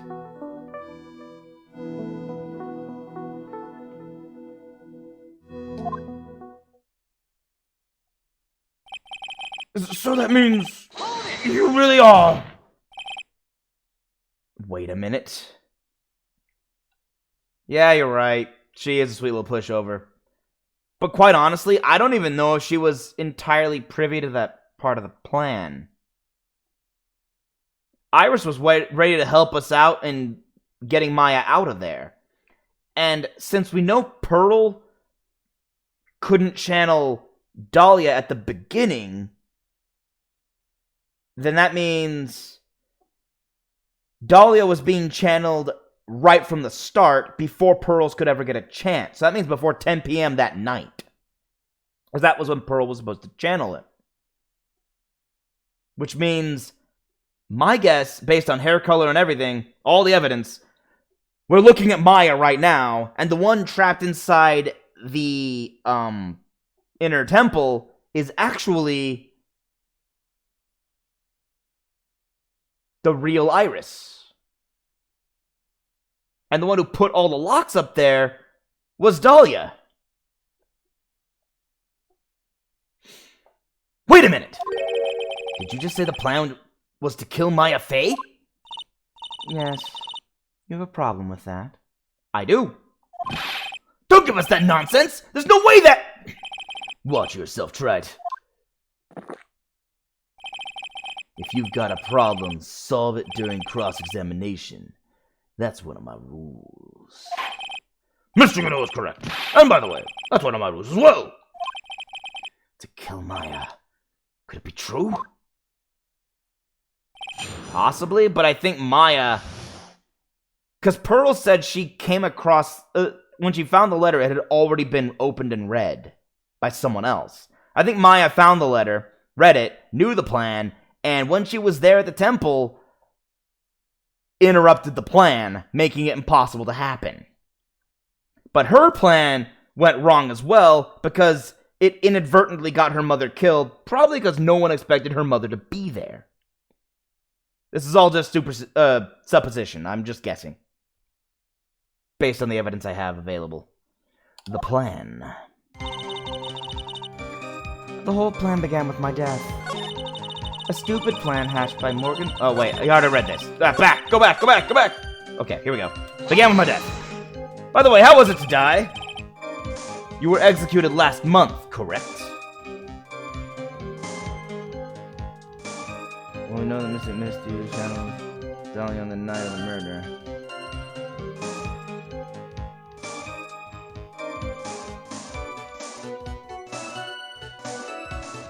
Actually, we don't know that Mystic Misty channeled Dahlia. That's just it. We have no evidence of that, and it's never come up. In fact, that would be supposed that she... That doesn't make sense either, because she would have had to channel Dahlia and then stab herself. And then someone else would have had to channel... That doesn't make any sense either. Brain is starting to itch. Okay, here we go. Going forward.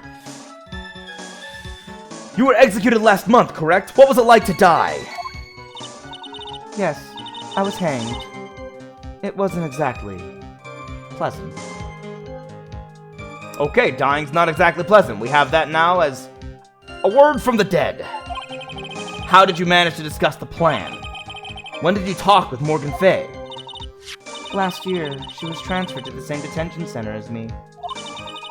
Since I was on death row and she was my mother, it was actually pretty easy to meet with her. I see. So that's when you discussed the plan. Well, because Misty's dead. That'd be why I said that, because if she channeled and Maya was in the training already... Yeah, Maya wasn't the one who was stabbed. Exactly.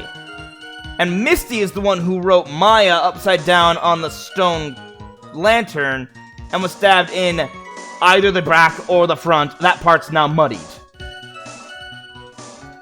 Because of all the testimony and evidence, and no one can agree on how she was stabbed now. Are you crazy? At first, that woman was planning to kill me as well.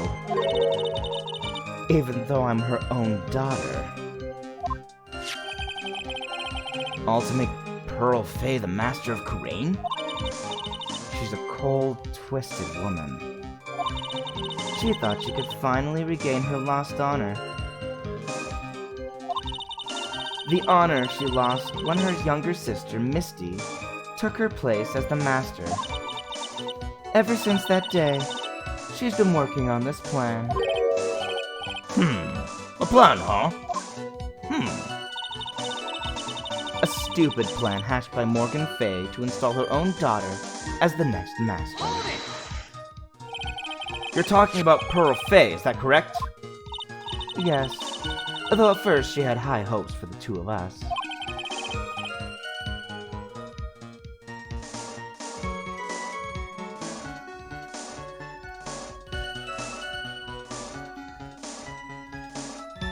Yeah, but again, there's no evidence that that happened.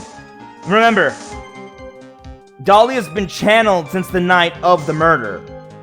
So Misty hasn't channeled her at all. Because Dahlia's been channeled the entire time. So I'm very confident that the only one who's channeled Dahlia is Maya. That's my belief, at least, based on the evidence available.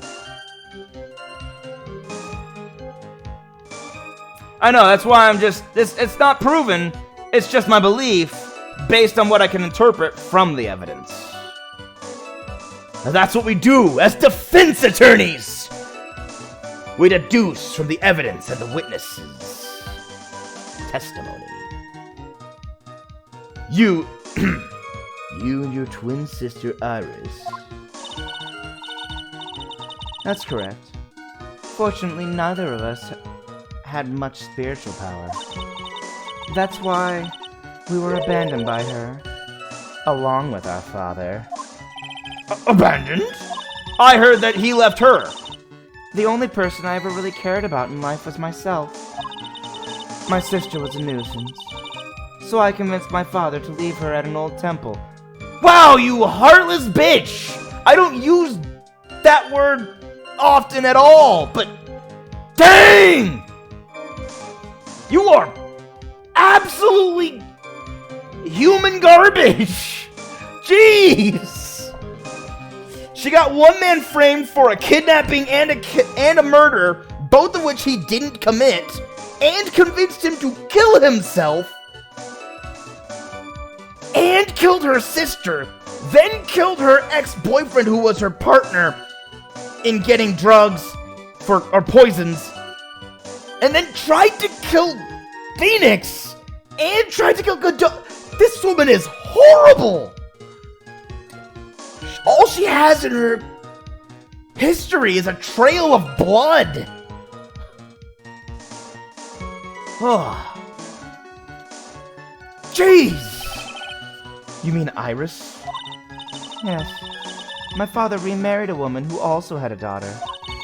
The less children you have, the more money there is to go around, right? And on top of that, my father had absolutely no interest in children in general. Horrible. The really horrible one was that woman. That bitter, vengeful woman. It was her stubbornness that gave birth to that child. Pearl Fay. Poor Pearl. Pearl's the real victim in all this. Jeez. Like, Dolly is absolutely horrible. And her mother was willing to sacrifice one daughter's life and frame another daughter for murder just to give Pearl a chance. These are twisted people. But hey, Ace Attorney, fun, happy anime style artwork and adventures, and yay, comedy and wacky hijinks and murder, suicide, and plots to kill everyone. Jeez. Poor Pearl. She was born with an abundance of spiritual power. Unfortunately for her, Morgan Fay heaped all of her broken hopes and dreams onto that poor child's back. All because of her pathetic dreams of having her bloodline become the main family. But for it to work, Maya Fay would first have to die. Maya would have to die? But why? For our bloodline to succeed as the main family, thus making Pearl the new master. The remaining descendants of the current master had to be taken care of. Objection! But Pearl would never agree to a plan like that! She adores Maya! How sad. You still don't get it, do you? What Pearl wanted had nothing to do with it. Morgan didn't care one bit about Pearl. The only thing she cared about was the position of the master. That's all. That's ridiculous! She was willing to sacrifice anything and anyone to achieve her goal. The life of her daughter, and naturally the life of Maya Fey as well. How could anyone do that? The idea was for me to kill Maya and then have the blame pinned on Iris. Cool. Keep going with the admission. That just makes everything easier for me. You were going to kill Maya? Pearl didn't need to know anything about it. All she had to do was to follow the instructions in the letter and channel me. Then I would simply have used her body and finished the job. In any case, I'm already dead, and there's nothing any of you can do to me. So the plan was to blame the crime on the younger twin. On Sister Iris of Hatsukura Temple. She and I look absolutely identical. No one can tell us apart. I can. You have different colored hair. If someone were to witness me killing Maya, naturally they would think it was Iris that had done it. And the witness in this case was the head nun, Sister Bikini. I never would have guessed she was going to return to Hazakura Temple that night. But she wound up seeing Iris's crime anyway. But why did you want to pin the murder on Iris in the first place? She's your twin sister, isn't she? Twin sister. Don't make me laugh. She's nothing but a backstabber. I couldn't care less about her. Backstabber? You just don't understand. You never will. Anyway. The plan went wrong. But it seems to have succeeded anyway. You think the plan was a success?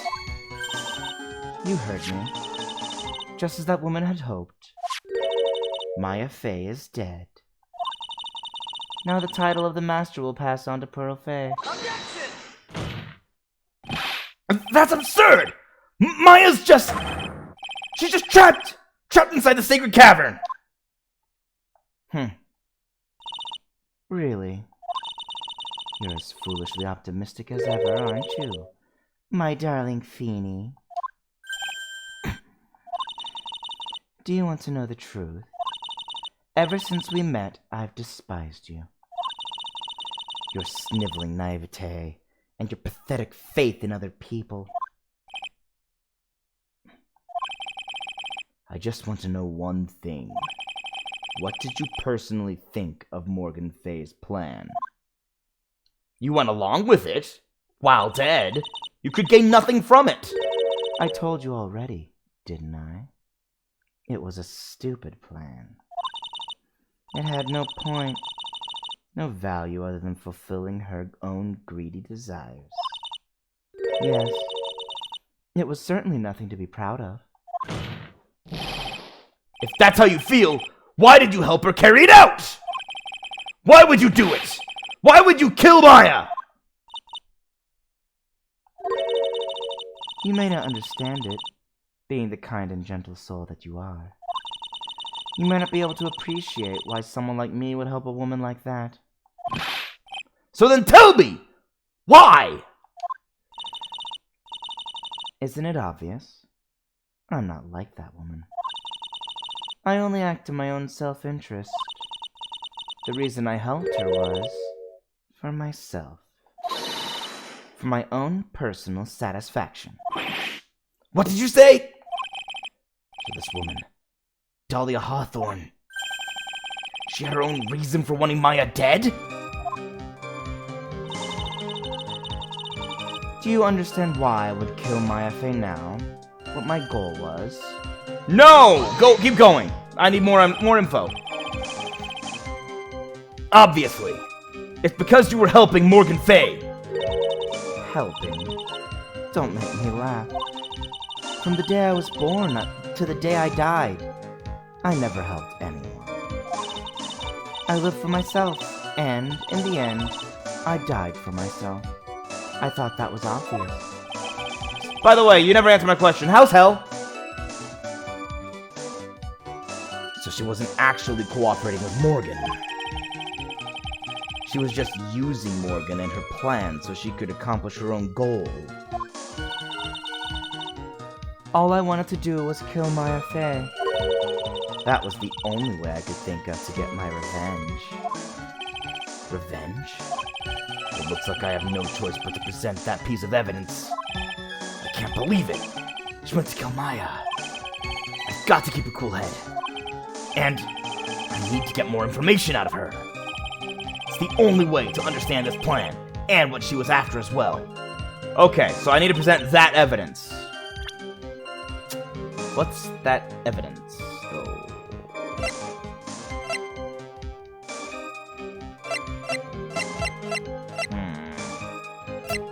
This is a tricky one. All I have as a clue is that evidence. And her testimony she just gave. The snow isn't relevant right now.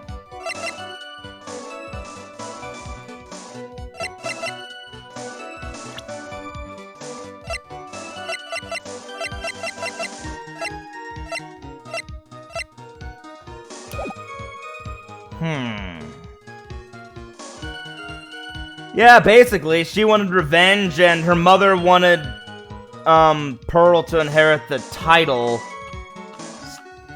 But the question is, what am I trying to present here as evidence? That's the real question. A stupid plan hatched by Morgan, but for it to work, Maya Fey would first have to die. Do I have evidence that Maya Fey is not dead? That's one way to look at this. Let's see.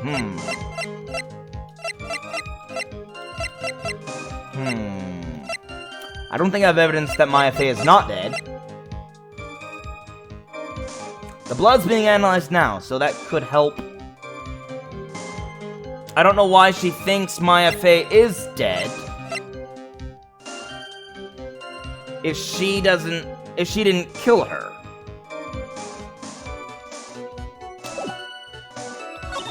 Okay, hold on, let's see. The idea is for me to kill Maya and then have the blame pinned on Iris. I don't think there's anything there. Plan went wrong, but it seems to have succeeded anyway. It's again the death of Maya, which I don't believe she's dead. There was no blood anywhere, so unless she froze to death, she's still alive. And like I've also stated, I'm pretty confident we're looking at Maya right now.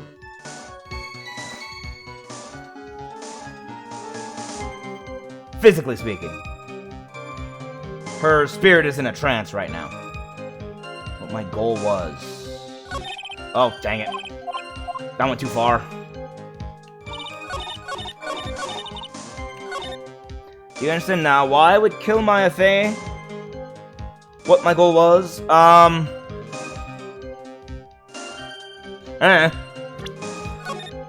Let's take a wing it. Let's take a shot in the dark. Let's see where this leads me. Oops. Why am I not on my own list? Ah, that makes it impossible to put me as the thing. How am I supposed to say it's revenge if I can't put myself as a evidence? Okay, well, so much for that idea. I'm an attorney!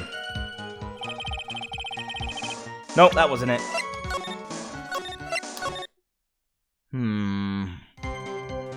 I have a suspicion that this is where I need to be in her testimony to call it out. Unless there's... Damn death. I mean, I have the letter. Hold on.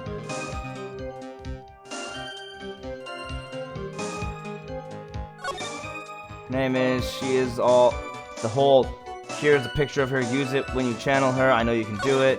Once this is, burn the, also make, tell anyone about this letter, gravely roast the master in the fires of Hades, and bring our vengeance to fruition.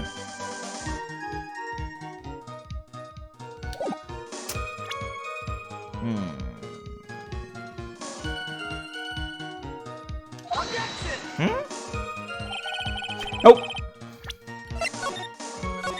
That's not it. Well, the plan. Hold on. Wait. Maybe I was in the wrong spot. No. Okay. Alright. That was not it either.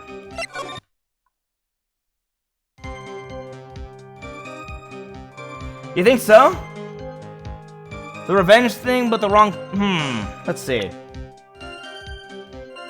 Who else could she want revenge again? Oh! You're right, I forgot I was playing as Mia when that happened.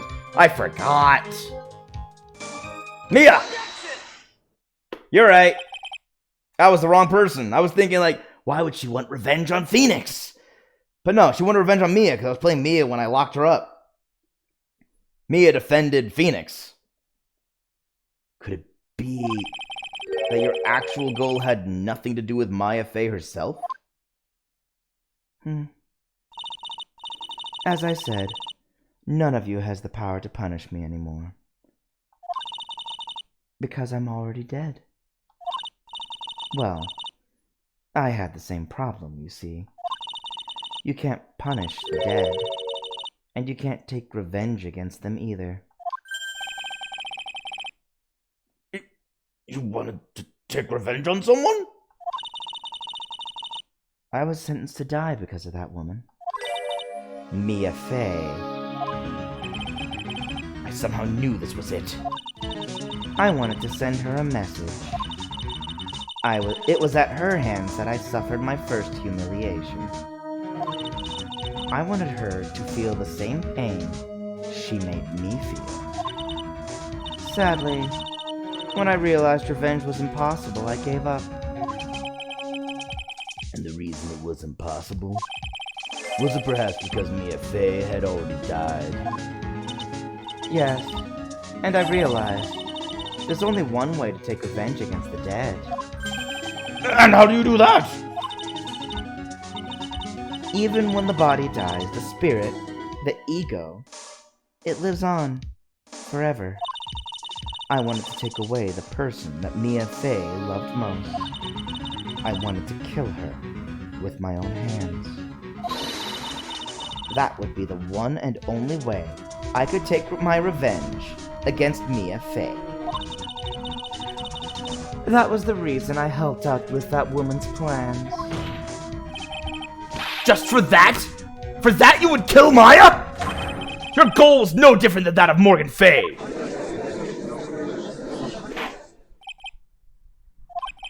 As they say, the apple doesn't fall far from the tree. What a cruel plan. Cruel, cold, and heartless. Don't waste your time preaching to the dead. I've already told you, there's not a thing you can do to me. That night. Which night? At about 9:30 p.m., I materialized into this world. We have a time! Okay, 9:30 p.m. That's when she was channeled. Maya went over to the temple at about 9. And it takes 20 minutes to get to the temple, so she was there for about 10 minutes. That's plenty of time to start channeling and channel... Oh my gosh! Sister Bikini must have not looked for a moment, and then Maya channeled Dahlia, becoming Dahlia, and she thought that she was looking at Iris, but didn't realize that Mia was no longer in the garden preparing for the training ritual, so she had already headed back to the main temple. That's gotta be it! There we go! I've got it! But the real question... How'd she pull off killing Misty Faye? Because Misty Faye hadn't yet arrived. That's the only gap I've got. I've got one gap left of time I've got to fill in. I quickly pinned my hair up and put on a demon-warding hood. Then I picked up the staff that was by my side and left the Hazakura Temple. Picked up a staff, huh? Okay, fine. So she did channel her. Now we have evidence. Well, witness testimony. So, it was Elise Dirnim who channeled her after all. But the real question is, if she's channeled her, and that was after Phoenix ran into Dirnim, who went out looking for Pearl, when...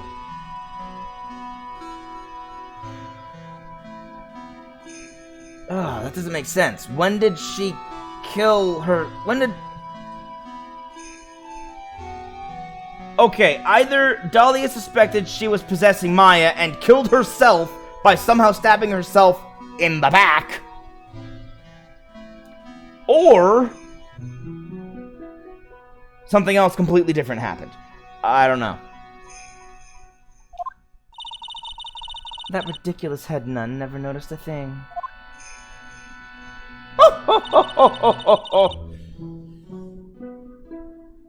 She left Maya Fey at the inner temple and wobbled back, clutching her poor old back.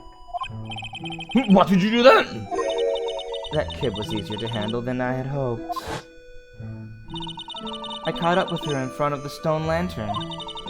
Then I took out the dagger I got from the storeroom and...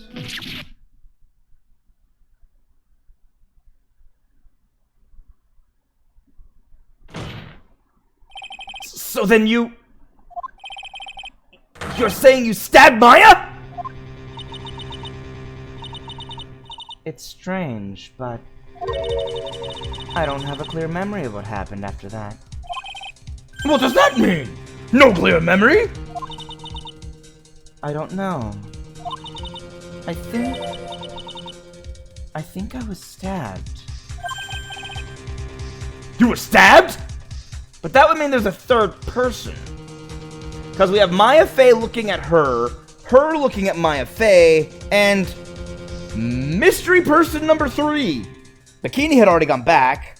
Phoenix was back at the temple, trying to get to sleep. Pearl was trying to channel Dahlia and failing, because Dahlia was already channeled by Elise. Which means...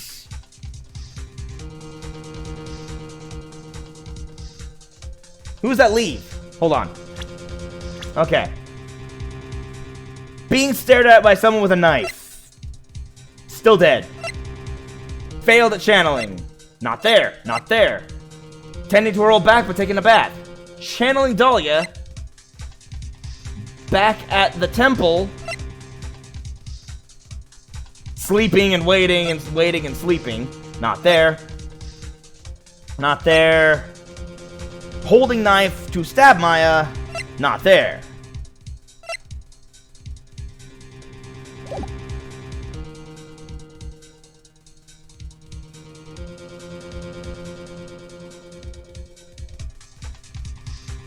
Oh. Now I see what happened. Okay, this all makes sense now. Well, not completely. It does make some sense, though. Now we know how... I'm just gonna call him Misty Faye because at least Yuhnim is getting really tiresome to say. Such a mouthful of a name. But Misty Faye was stabbed in the back. By somebody. That's the question. Who stabbed Jeez. Now we're back to who stabbed Misty Faye. Because we have everyone accounted for, and I can't account for who stabbed her.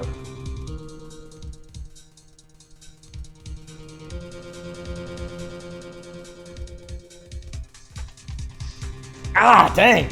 I need more evidence. Yeah, it is French vowel soup. That X in the middle of the name doesn't make it easier. It's like Dunim is easier than Dunim.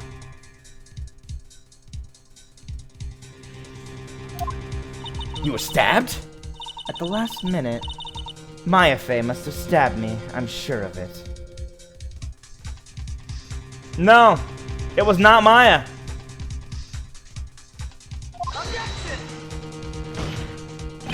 That's not like her at all. Maya wouldn't stab a French fry. Maya wouldn't stab a French fry with a plastic fork. Anyway, I suddenly lost consciousness. But before I did, I scrawled her name on the lantern. Okay, that makes sense. Just as I was passing out, I wrote Maya behind my back. I had hoped it would cast suspicion on her. I can't believe she was thinking of that until the bitter end. That's when my memory temporarily stops. It stops? I don't have any memory of actually killing Maya Fey with my own two hands. My very last memory was Maya's terror-filled eyes. Obviously. Because this is Americanized, except in the parts where it makes me wonder how Americanized, because sometimes you go, wait a minute, is it Americanized? Or is it just taking place in... I have decided, in my headcanon, that this all takes place in New York, Japan, Francisco. Wait, no, yeah, there's a Neo Tokyo, so it's the only thing that makes sense, with all the different cultural things just clearly present. San Francisco makes some sense, but I needed to incorporate New York into that somehow too. Maybe New San Francisco. I don't know.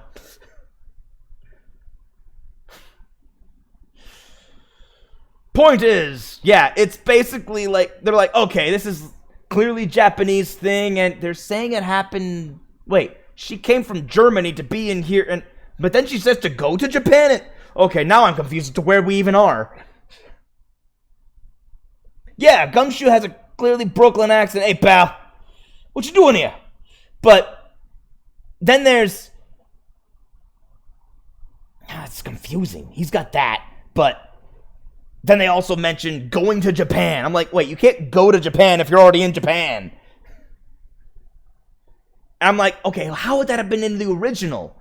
Where was it really just flip-flopped and it was like, we're going to America, and so they just flip-flop America and Japan? That, I don't know what it was. I doubt you can get the game in Japanese translated into direct, perfect English. Maybe someone's done a fan translation, but I doubt you can just buy that. Not easily, at least. Maya's terror-filled eyes. When I woke up after that, I was in the sacred cavern, surrounded by darkness. You were in the sacred cavern? The entrance was sealed with one of those trick locks. Somehow I had been trapped in there. But how did you wind up in there? I'd like to know that myself. Anyway, I was worried. I didn't know whether or not Maya Fey was dead. And I swore I wouldn't return to the underworld until I knew I'd killed her myself. By the way, you still haven't answered my question. Please, tell me, how was hell? I must know.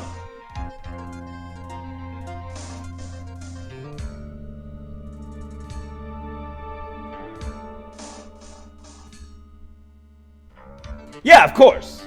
That's what I'm saying. I admittedly thought that she'd been channeling Dahlia the entire time.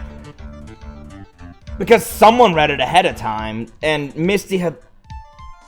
Oh. No, wait. Dang it! Order of events making brain itch again! Ugh. Okay, no, I don't get it. I was gonna think maybe Misty read the letter, but why would Misty have read the letter if she hadn't been back in 17 years? And her sister was accused of murder only a few years ago, and that's... Shortly before that is when she wrote the letter and kept it hidden.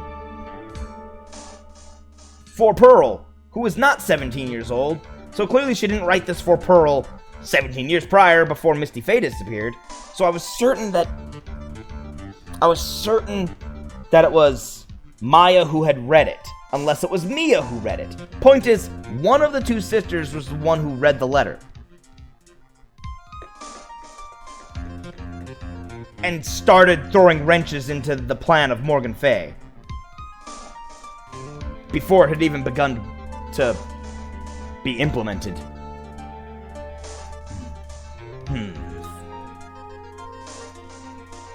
No, that's just it. I remember that Pearl said that she was talking to her mother, because she visits her mother all the time.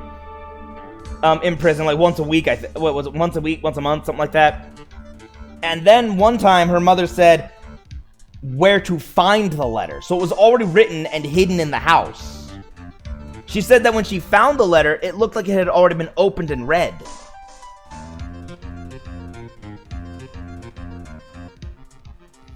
So that's the trick.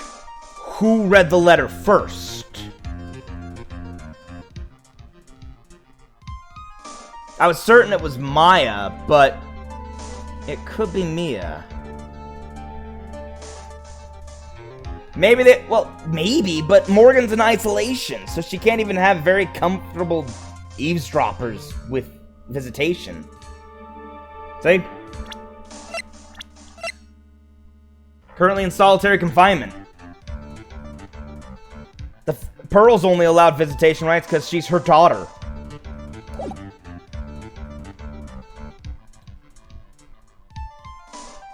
I'm definitely missing a couple pieces of the puzzle, but only a couple. The picture's almost clear. For a ghost, you're one tough cookie. I wanted to get out of there and make sure she was dead. But I couldn't do it. I couldn't get out. The trick lock stopped you, huh? I didn't know how to remove it. So then you're saying you were actually confined against your will inside the secret cavern? Yes, I wanted to get rid of that annoying lock as soon as possible. But it wasn't easy. I kept getting interrupted while I was working there. Interrupted? It was early in the morning, but someone came to the training hall. What? Who?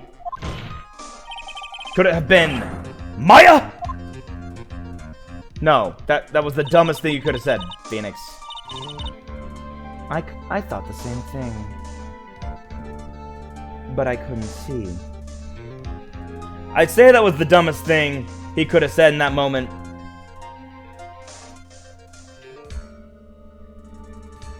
Because he already knows that Pearl went in there to throw gravy at the picture. In the morning. Because she misunderstood the word gravely. So she thought it was like gravy. So she threw gravy at the painting. That's why there's gravy on the painting. Poor Pearls.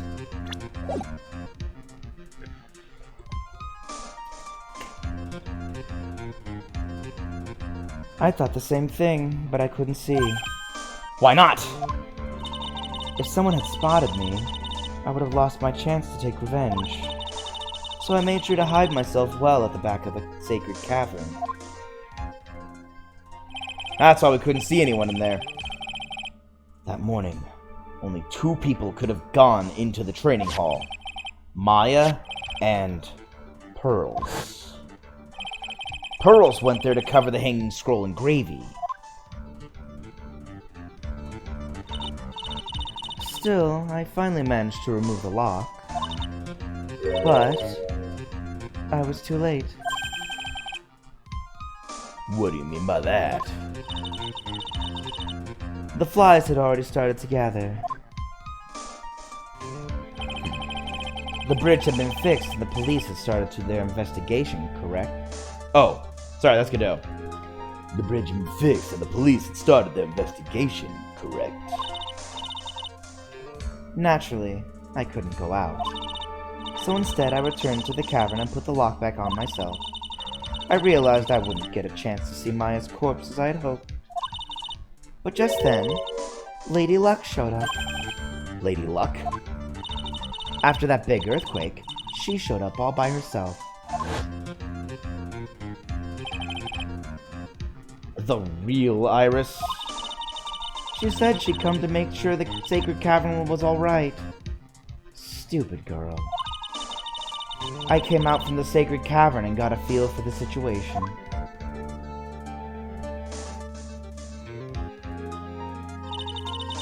And I locked her away in my place. Well, get her out of there! Jeez! She's freezing, probably. And she doesn't have spiritual power to protect her. I had finally learned exactly what had happened. It was then that I learned that the plan had actually succeeded. What do you mean your plan had succeeded? I had misunderstood one thing, you see. That night, the one that had summoned me, I had assumed that it was Pearl Fay.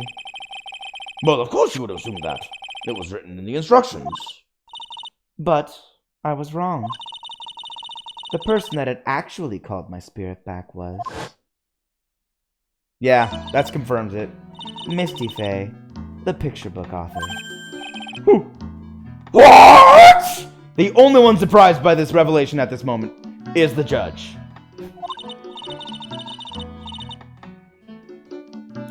Well, that's really the only possibility, isn't it?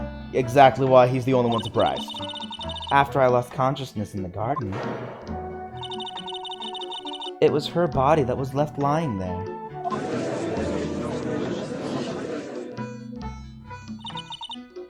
Maya Fay. I wasn't able to kill her with my own hands after all.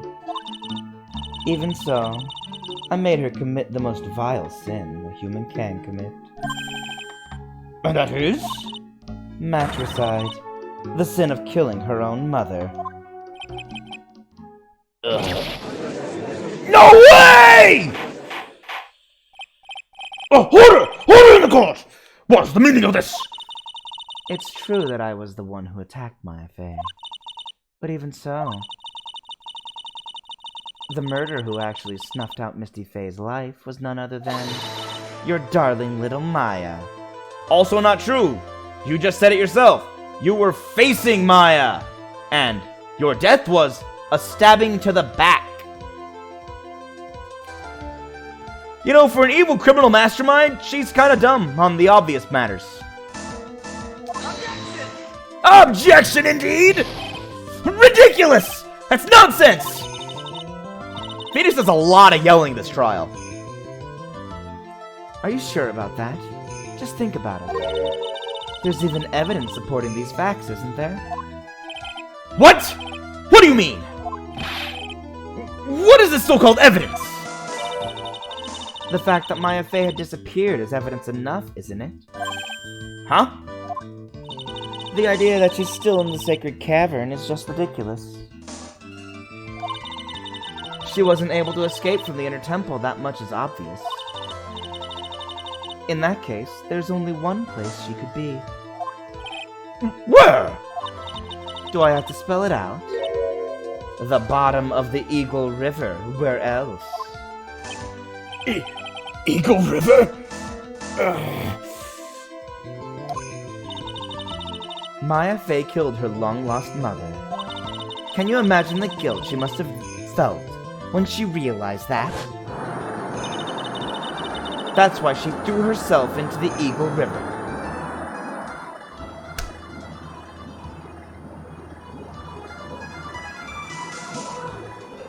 We're jumping to a lot of conclusions here. Like, jumping across Eagle River itself is easier than all the conclusions we're jumping to right now.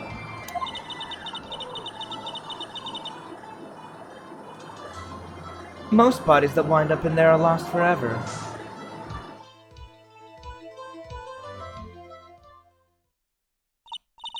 So, what do you have to say now, Feeny? Yeah. If she's dead, how are you here?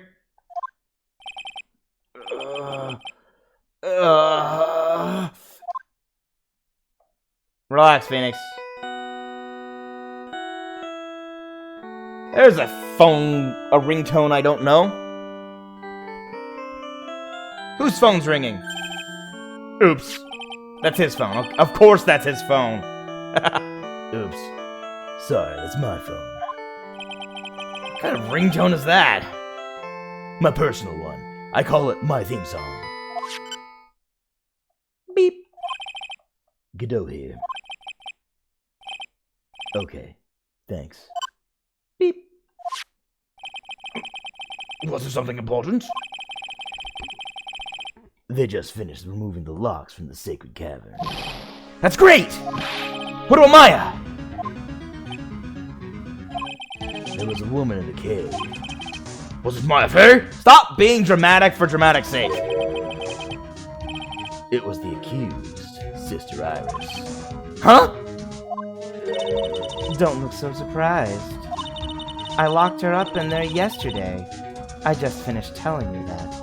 You did. That's why I'm wondering why he's surprised. So, what about Maya? Where is she? There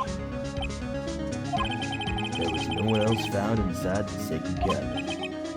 No, it can't be.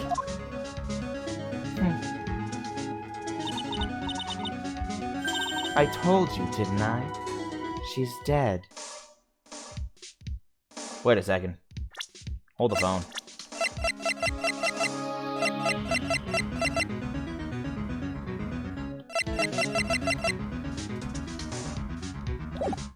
Interesting. Maya also changed clothes. I told you, didn't I? She's dead. No.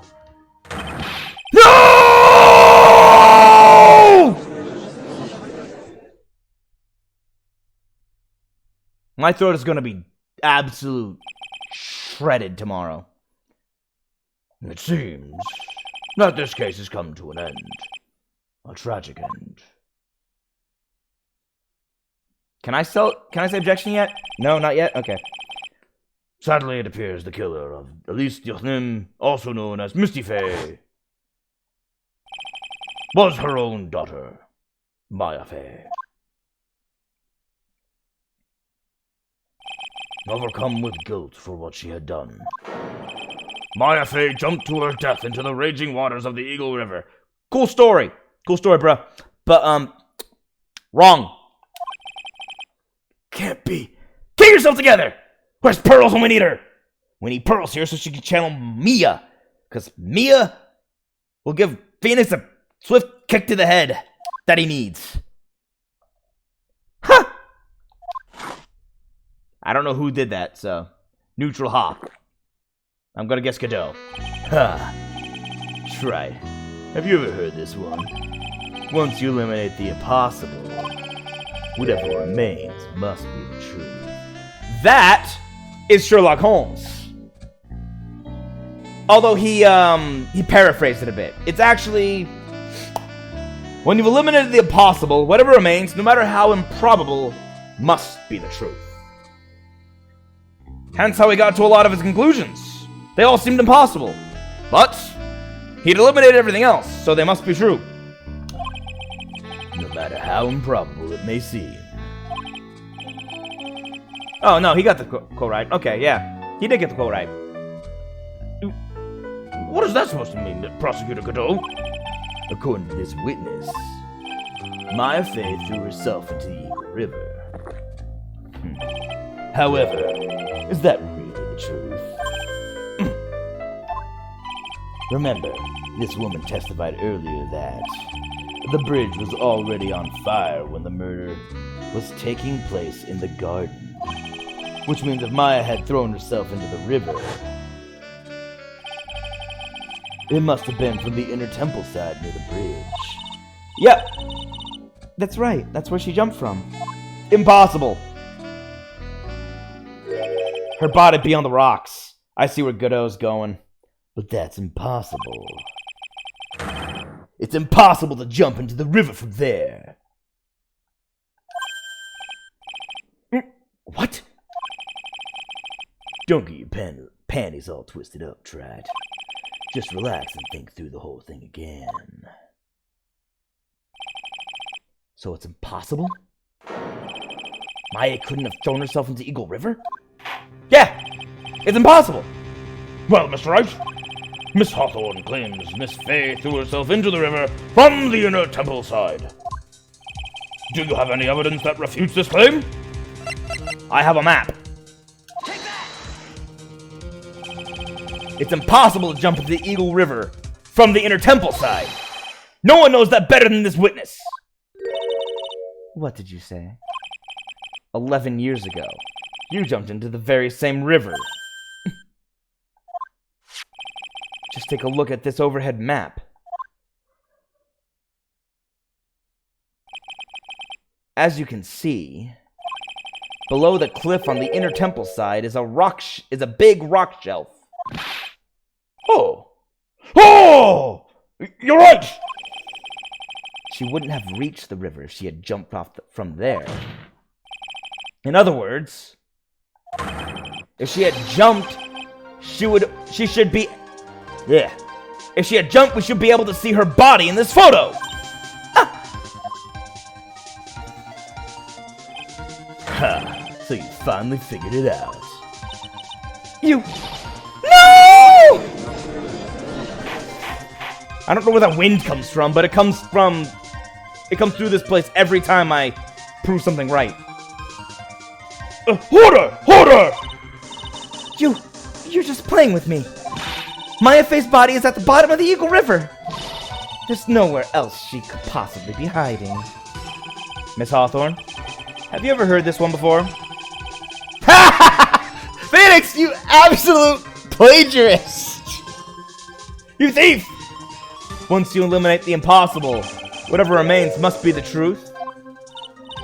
Yes, just a few minutes ago.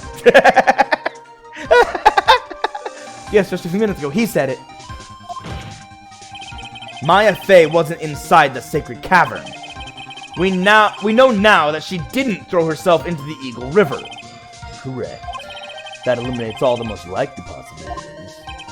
Now, although it seems improbable, there's still one other place she could be. What? What is this one possibility you're talking about? That's obviously a bluff. So where's your dead body then? Finally, I think the pieces are falling into place. I've been at this for a while and haven't saved once. There we go. I think the pieces are falling into place. Normally the living have no way to punish the dead. But I think there is a way to give Dahlia Hawthorne the ultimate punishment. Humiliation! Shall I tell you, Miss Hawthorne? Shall I tell you where Maya is this very instant? Maya Fay is in this very courtroom! There's only one possibility left. Namely, she's right here in this very courtroom. What? My Fay's here? You said she's here in my courtroom? Dahlia Hawthorne, I seem to recall that you said I had misunderstood one thing, you see. So what? But I think there's one more thing you misunderstood. What do you mean? Tell me something. At this very moment. Who is channeling Dahlia Hawthorne? Why, that's obvious. It's Pearl Fay, that pathetic little sniveling runt. You're wrong. Pearl's tried, but she couldn't do it. I've never failed at channeling someone. This is the first time it's happened. Isn't there any explanation for why you couldn't channel a spirit? It could happen if someone else was already channeling the same spirit. Someone called me before Pearl did? But who? Pearl's even tried again on the day after the crime. But she couldn't do it. What could that mean? I think the truth is becoming clear to you right about now, am I correct? Ah! It wasn't Pearls that channeled you. There was someone who called you before she did. Maya Fey! This is an easy one. Pearls couldn't do it, and Misty Fey is gone. There's only one possibility left. Come on already! I can't stand the tension. Dahlia Hawthorne. The person channeling you right now must be Maya Fey! What? But how could that be? Remember what this witness Dahlia Hawthorne said about her goal. Remember what this witness Dahlia Hawthorne said about her goal. She said that her goal was to kill Maya Fey. Yes, that's right. But if Maya channeled the spirit of someone that was trying to kill her... Ha! Well, Gramps, what would happen? Could it be? It looks like you finally understand, Your Honor. Well, I don't. What are you going on about? What I'm going on about is the reason Maya channeled you. And there's only one reason. To protect herself from you. To protect herself? From me? Yes. On the night of the crime, you were only interested in one thing. Killing Maya Fey. The path back to Hazakura Temple was closed off, and there was nowhere for her to run. So then, the problem became, where would be the safest place to hide?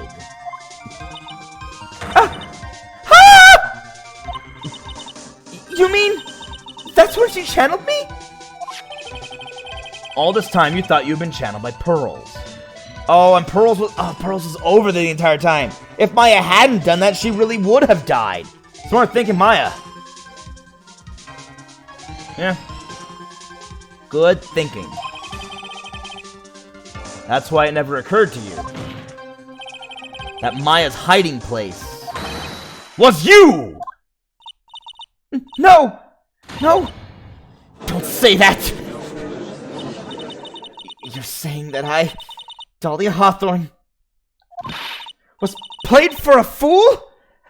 By that little whelp? Maya Fey killed herself. Isn't it obvious? Objection!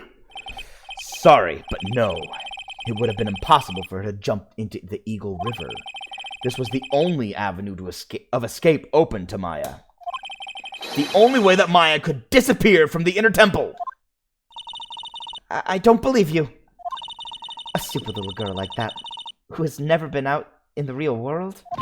She could never have come up with a plan like that. Who could have ever given her such a brilliant idea? She's been out in the real world for 5 frickin' years. 5? 4. 4 years? 3 years. How long have I been doing this? Probably 3 years. I'm gonna say 3 years. She's learned a lot. Well, me, of course. Oh, there it is. Me, of course. Ha! Mia! I knew she had to make a comeback. An appearance, let's say. Mia! Mia Fey. Now this really is the courtroom of the dead. We just need a dead prosecutor to come back and it'll all be set. Oh, and a dead judge. That's what we're missing. Dead prosecution, dead judge. Mia Fey. It's been a long time, Dahlia Hawthorne. Let's see how Godot takes this. My brain! So it's true. It was you. Yes. Huh. You're something else. But what? What are you doing here? That hair. It's Pearls, right? Tell me something, Dahlia. Good job, Pearls. I want you to think back to that night one more time. You had just cornered Maya in the inner temple's garden. And then, in the final moments of the fight, you lost consciousness. And she had terrified eyes, yeah. I was stabbed by Maya Fey! Actually, Maya lost consciousness at the same time as you. She did? What? Dang. Switching from that voice into Godot's is hard. She did? Not terribly surprising since she was about to be killed. When she woke up, she was in the training hall. That's when Maya decided she needed help. So she channeled me. She explained in a memo the situation she was in. She asked me what I thought she should do. She did that? I can't believe it. She's been in this situation before. A similar situation. Of course, I didn't have all the details. But one thing was perfectly clear. And that was? I knew that you couldn't be allowed to wander free. Free? What do you mean?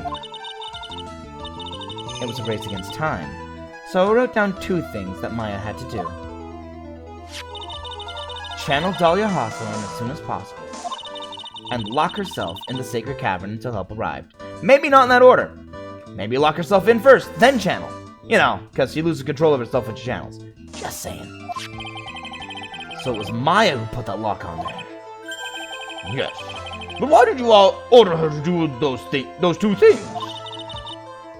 Yeah, tongue-tied. If she hadn't done it, Dahlia Hawthorne would have been channeled by someone else. By one Pearl Faye. Pearls? Yes, Pearl didn't properly understand the plan. So all she was trying to do was follow her mother, Morgan Faye's instructions. If she had succeeded in channeling Dahlia Hawthorne's spirit, things would have turned out very badly, to put it mildly. So that's how it was. Dahlia Hawthorne would have used the body of Pearl Faye to kill Maya at all costs. Yes, it certainly sounds like that was the intent all along. How dare you! I won't forget this! Why not just admit it, Dahlia Hawthorne? Your little plan was nothing but a big failure. Yes, another failure to add to the pile of shame. Wouldn't you say? What do you mean by another? Think about it, Dahlia. Remember all your past crimes? Not a single one of them was a success. They all ended in failure. What? How dare you? 11 years ago. The fake kidnapping. Your very first crime.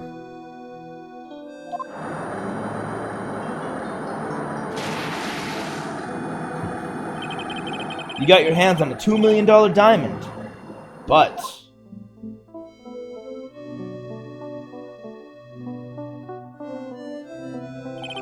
after Terry Follis escaped and went to meet with Valerie Hawthorne, the truth was exposed. Shut your mouth! That wasn't my fault! It was because of that stupid oaf of a prisoner and that weakling of a policewoman. And then, 1 year later, you tried to kill me. Well, I'm still alive, but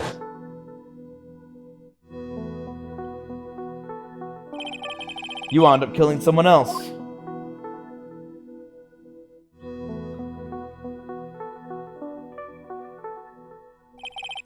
As a result, you were sentenced to death.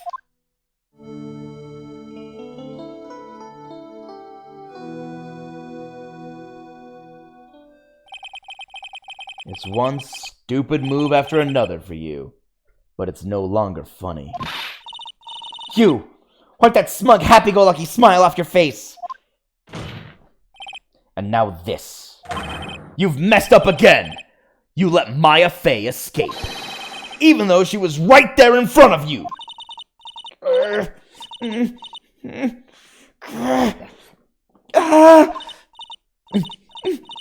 Mia Fey! Mia Fey! Mia Fey! Mia Fey! You spinster! I was supposed to kill Maya Fey like I swore I would! And if only you had gotten this spiky-haired jerk the guilty verdict, I wouldn't have been hanged to death! True. But I think you finally understand, Dahlia Hawthorne. You will never defeat me. What? What did you say? Whether you're alive, dead, or somewhere in between, you will never defeat me. As long as I'm around, you're destined to lose for all eternity. I think she's gonna go full demon with how much anger she's spewing out right now. I remember what you said earlier in the trial. You said there was no way we could punish you, because you were already dead. What about it? Then you said, even when the body dies, the spirit, the ego, it lives on. Forever. That's very true, Dahlia. And that's exactly the punishment you'll never be able to escape from. Your own ego. For all of eternity, you'll have to remain as Dahlia Hawthorne. A miserable, pathetic, weak creature who can never win at anything. And for you, there is no escape from that. No hope of freedom. Since the day you were executed, the narrow bridge that once stretched out in front of you has burnt to a crisp. Okay, Mia, I have to ask, how on earth you knew about that little detail from the trial when you just got here? You... Oh. She got mad, she wanna burst! You're wrong! It can't be! How could I lose to the likes of you? It no longer matters. I don't care whether you win or lose anymore. The only thing I want is for you to come out of Maya's body right now!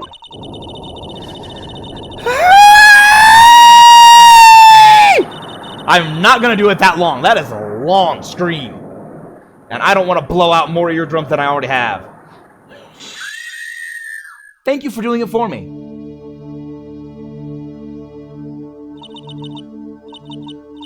I'm not ready! Not ready to go! Whoa. Fire!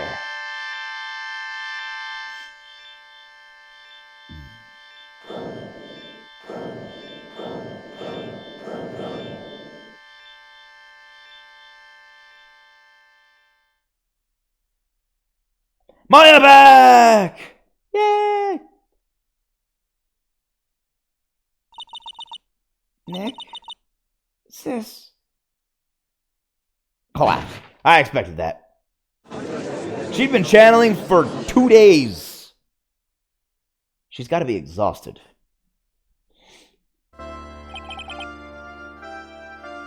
Now then, I assume you are the real Iris? Yes. I was just rescued from the sacred cavern. I must say, you and your twin sister are indeed identical from what I can see. In any case, it appears that everything has finally been cleared up. Mr. Godot, what happened to Dahlia Hawthorne? If you ask me, Your Honor, it looks like she went back to the hell she came from. It seems that Misty Fey wasn't the only victim of this crime. Maya Fey, as well as the young Pearl Fey, were also victims of this wicked and selfish plan. Yes, Your Honor. The tragedy of Medium Valley has finally come to an end, it seems. It would be best for everyone if no further attempt was made to channel that spirit again. Yes. Dangerous spirit channel. Your Honor? Yes, what is it? About this whole spirit medium thing. It's almost weird how comfortable you seem to be with the concept now. Well, to be frank, my younger brother is quite judgmental. He often criticizes me for not studying hard enough. That's why I made a concerted effort to study up on the Kurain channeling technique. Hey, isn't that the New Year's issue of Occult?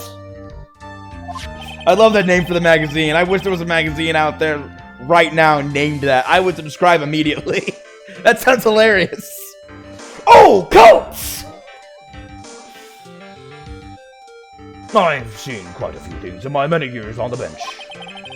And in all that time, I've finally learned this one thing. Each case is different and takes place in its own world, if you will. In order to fully understand that world, first we have to immerse ourselves in it completely. And that's where my brother and I used to differ. Never thought of it that way. At any rate, it's time to pass judgment in the case of Iris of Hazakura Temple. Objection! What do you have to say now, Godot? I thought we got it all wrapped up. You're a little too fast with that gavel, Your Honor. What do you mean by that, Godot? Mr. Godot. This trial isn't over yet. That's what he means. He's right. I forgot. We haven't deciphered who stabbed Missy Faye. That's gonna be tricky. What? Try it. Remember what Miss Evil Spirit said in her testimony? Huh? Dahlia's testimony? I caught up with her in front of the stone lantern. Then I took out the dagger I got from the storeroom and...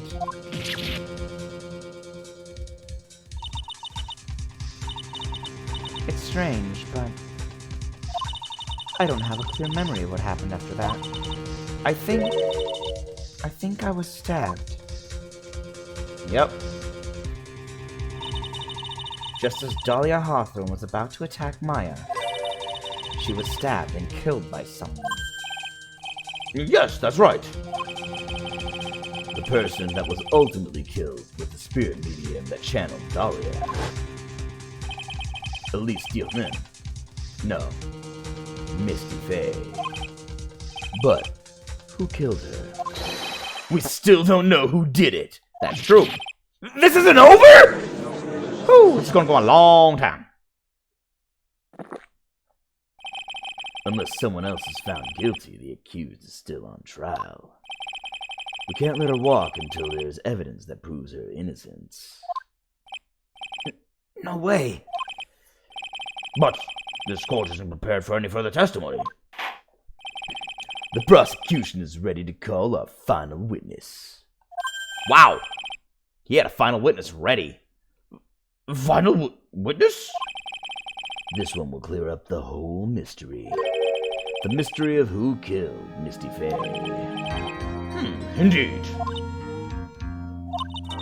Is it really all right, Mr. Prosecutor? Of course it's all right, Madam Attorney. Very well then.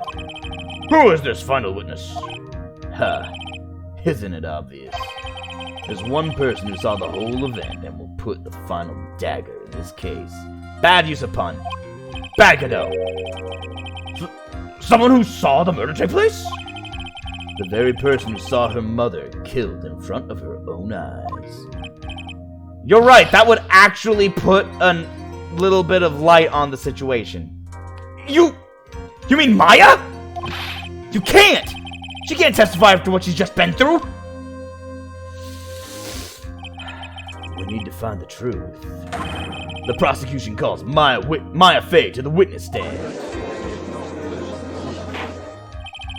Very well. But first, we'll take a brief recess. We'll have to wait for Miss Faye to recover before summoning her. Once we've received the doctor's permission, we will proceed with the trial. Hey, Wright, I've got something to say to you, so listen up. What is it?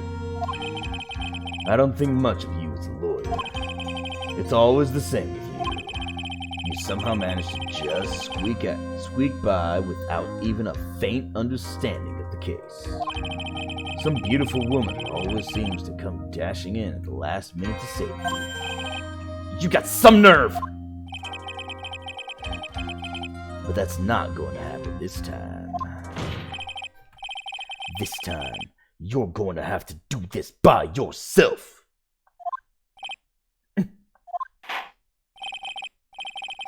That's enough. This court is now in recess. So, I can't do this with Mia. Or Maya, because Maya's who I'm going to be cross-examining. February 10th, 2:56 p.m., District Court, Defendant Lobby Number 1. I'm truly sorry about everything. You were working so hard. Oh, dang, we're going to horse. I need water.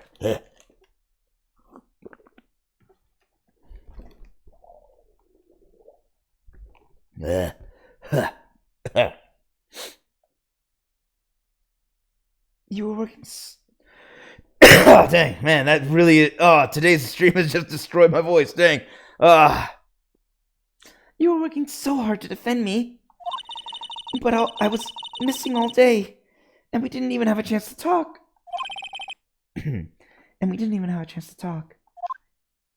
She's right. When I met Iris at the training hall yesterday, they had already switched places, and Iris was inside the sacred cavern.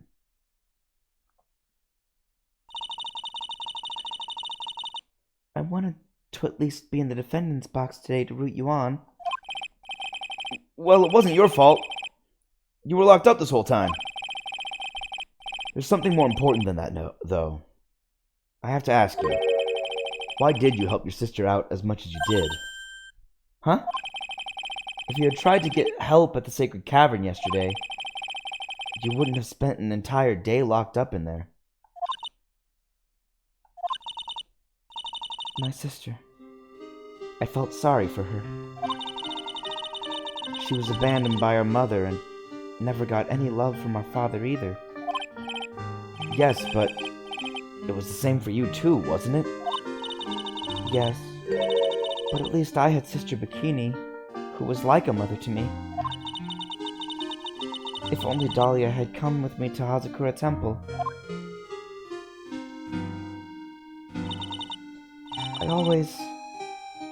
I always loved her. Dahlia was always so smart, so strong. She never complained about a thing. Yet she resented and hated you! That's why I promised her I would help her. Are you talking about the fake kidnapping case 11 years ago? Yes. I wanted to be useful to her in some way.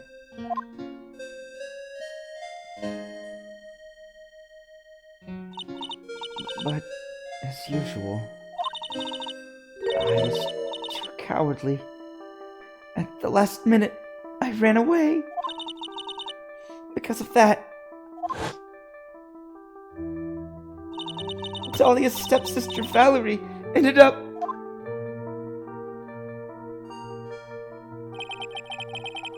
That was the case that wounded Mia so badly.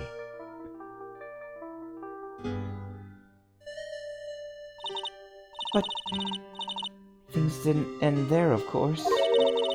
Some people suspected that my sister was involved in the murder. Some people? You must mean... Yes, 2 defense attorneys. Mia Fey and Diego Armando.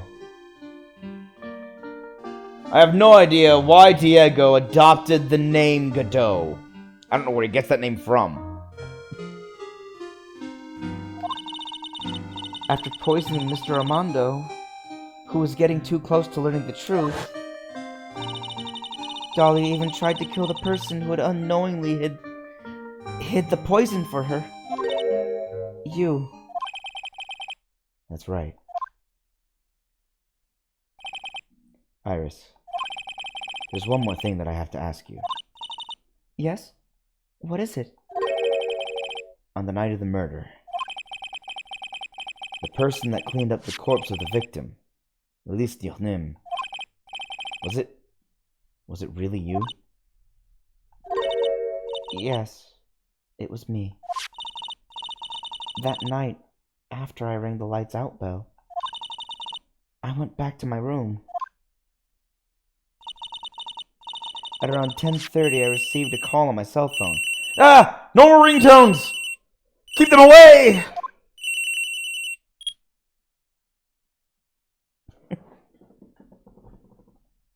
What? Godot? Godot. Godot. Diego Armando. Godot. Godot. Godot. Diego. I'm not seeing it. Maybe if I look at it spelled out. Godot. Diego Armando. Is his name? His name's not there. Okay. Diego Armando. Godot. To dog. That doesn't. To dog? I don't know. To dog. Diego Armando. True. Although that's not how you spell the name that he went with. He put a T at the end. So why a T? Did he just feel like sounding French? Or is there more to it?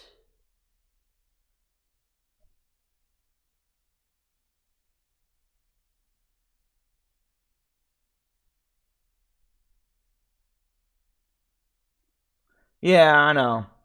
I'm just trying to figure it out because it's... that much is obvious, but he also changed the spelling. I was wondering if that was significant in any way.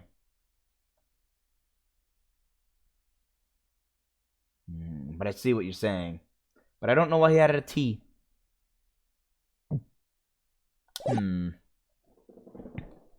Beep.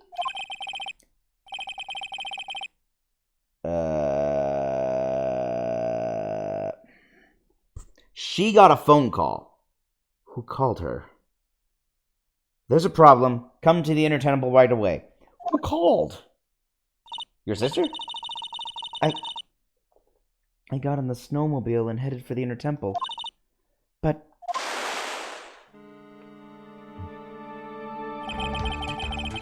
the path to the Inner... Okay, that must have been Dahlia who called. The path to the Inner Temple was cut off. Oh, the path to the Inner Temple was cut off, right? Exactly. Ah, the ring again. Beep. We can't just leave the body here. So you've got to do this exactly as I say. Got it?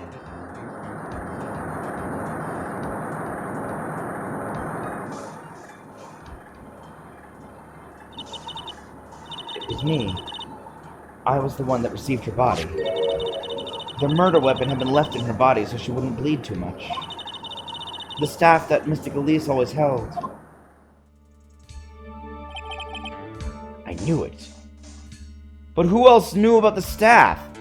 Elise was... Nobody knew about the staff. I mean, it even says that... Here. No one knows this except me and Detective Gumshoe.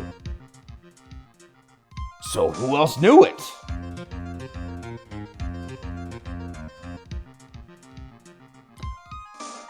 The only twist I could think of that keeps coming back to me is, oh man, somehow she's not in prison anymore. That's all I got. I knew it. So the actual murder weapon was the staff.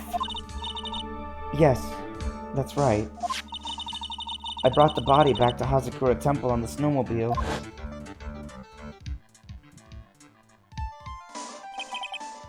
But why? Why did you alter the body? I didn't want anyone to know that the staff was the murder weapon. I didn't want to leave anything that would lead back to Misty Faye. So I dressed her in a robe and stabbed her with the Shichishito. I wiped the blood off the staff's blade and left it next to her on the ground. Iris, just tell me one last thing. Tell me the name of the person that called your cell phone. The real killer. I'm sorry, Mr. Wright. I can't do it. I can't say who did it. I see. The interesting part here is her choice of words. It's not that she won't. I wonder if it's really that she can't. She doesn't know who that was on the other end of the phone. So maybe she just simply can't. Has a sword hidden inside. The actual weapon used to murder the victim. Victim's staff updated in the court record. How'd the sheath get back, though? That's the real question. Defendant! Yes? The judge is calling you. He wants to see you in his chambers. He has some questions about Dahlia Hawthorne. All right. Well then, I'll see you later. There's something I want to tell you. Oh, okay. Something she wants to tell me? What could it be? So it's true. Iris cooperated with the real killer. Maybe even from the beginning. The very beginning. Phoenix. Mia! How's Maya doing? Physically, I'm not worried. She'll recover completely. But emotionally, she's been hurt very badly by this case. I see. You don't mean she's learned who Lise Dirnim really was? Yes. I went to the medical office and talked with her. I told her everything I knew. But why? Maya's stronger than you think. I knew she could take it. All of it. What do you mean by that? I want you to figure that answer out by yourself. The trial is about to restart. The real killer. Do you know who it is yet? Iris wouldn't tell me who called her, but still... I think that just maybe I know who it was. You do? Great! Because I don't. I'm out of suspects. I got Bikini. And a woman who's supposed to be locked up in solitary confinement. Those are my suspects. I have no one else.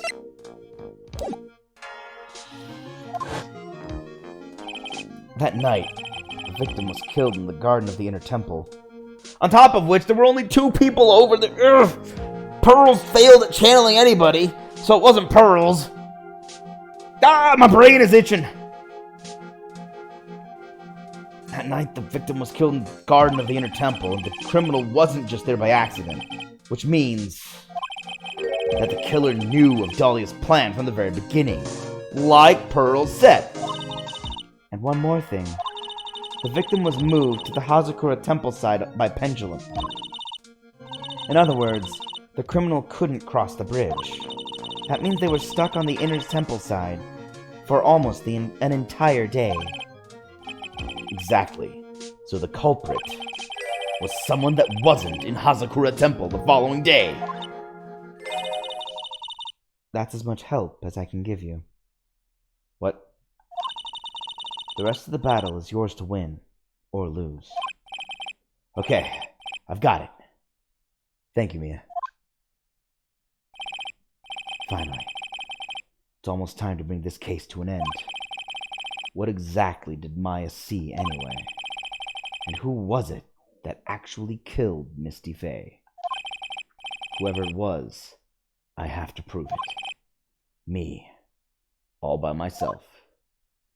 All by my copyright. To be continued. Dang it! Another to be continued. And here I thought I'd actually be able to end this today, but no, I gotta go tomorrow. Okay, fine. This is a long... I forgot how long some of these trials could last. Okay. It's about that time. It's actually way past that time. I went way over, but I could spare it today. I can't tomorrow. So we're gonna hope that I can wrap this up tomorrow. This looked like we're right at the end. One last witness. Maya Fey. No one feels fitting that it should end this way. Thanks for sticking with me. For the entire day of the stream. It was fun having you here, James. But I gotta bail. I gotta get going. We're continuing this tomorrow, so feel free to stop by tomorrow to see the end of this. I think this is over tomorrow. Maybe. But it's been a blast either way. I'm going to save here and then bail out. You two, take very well care. Happy Saturday. Until tomorrow. Peace out, everybody. Bye-bye.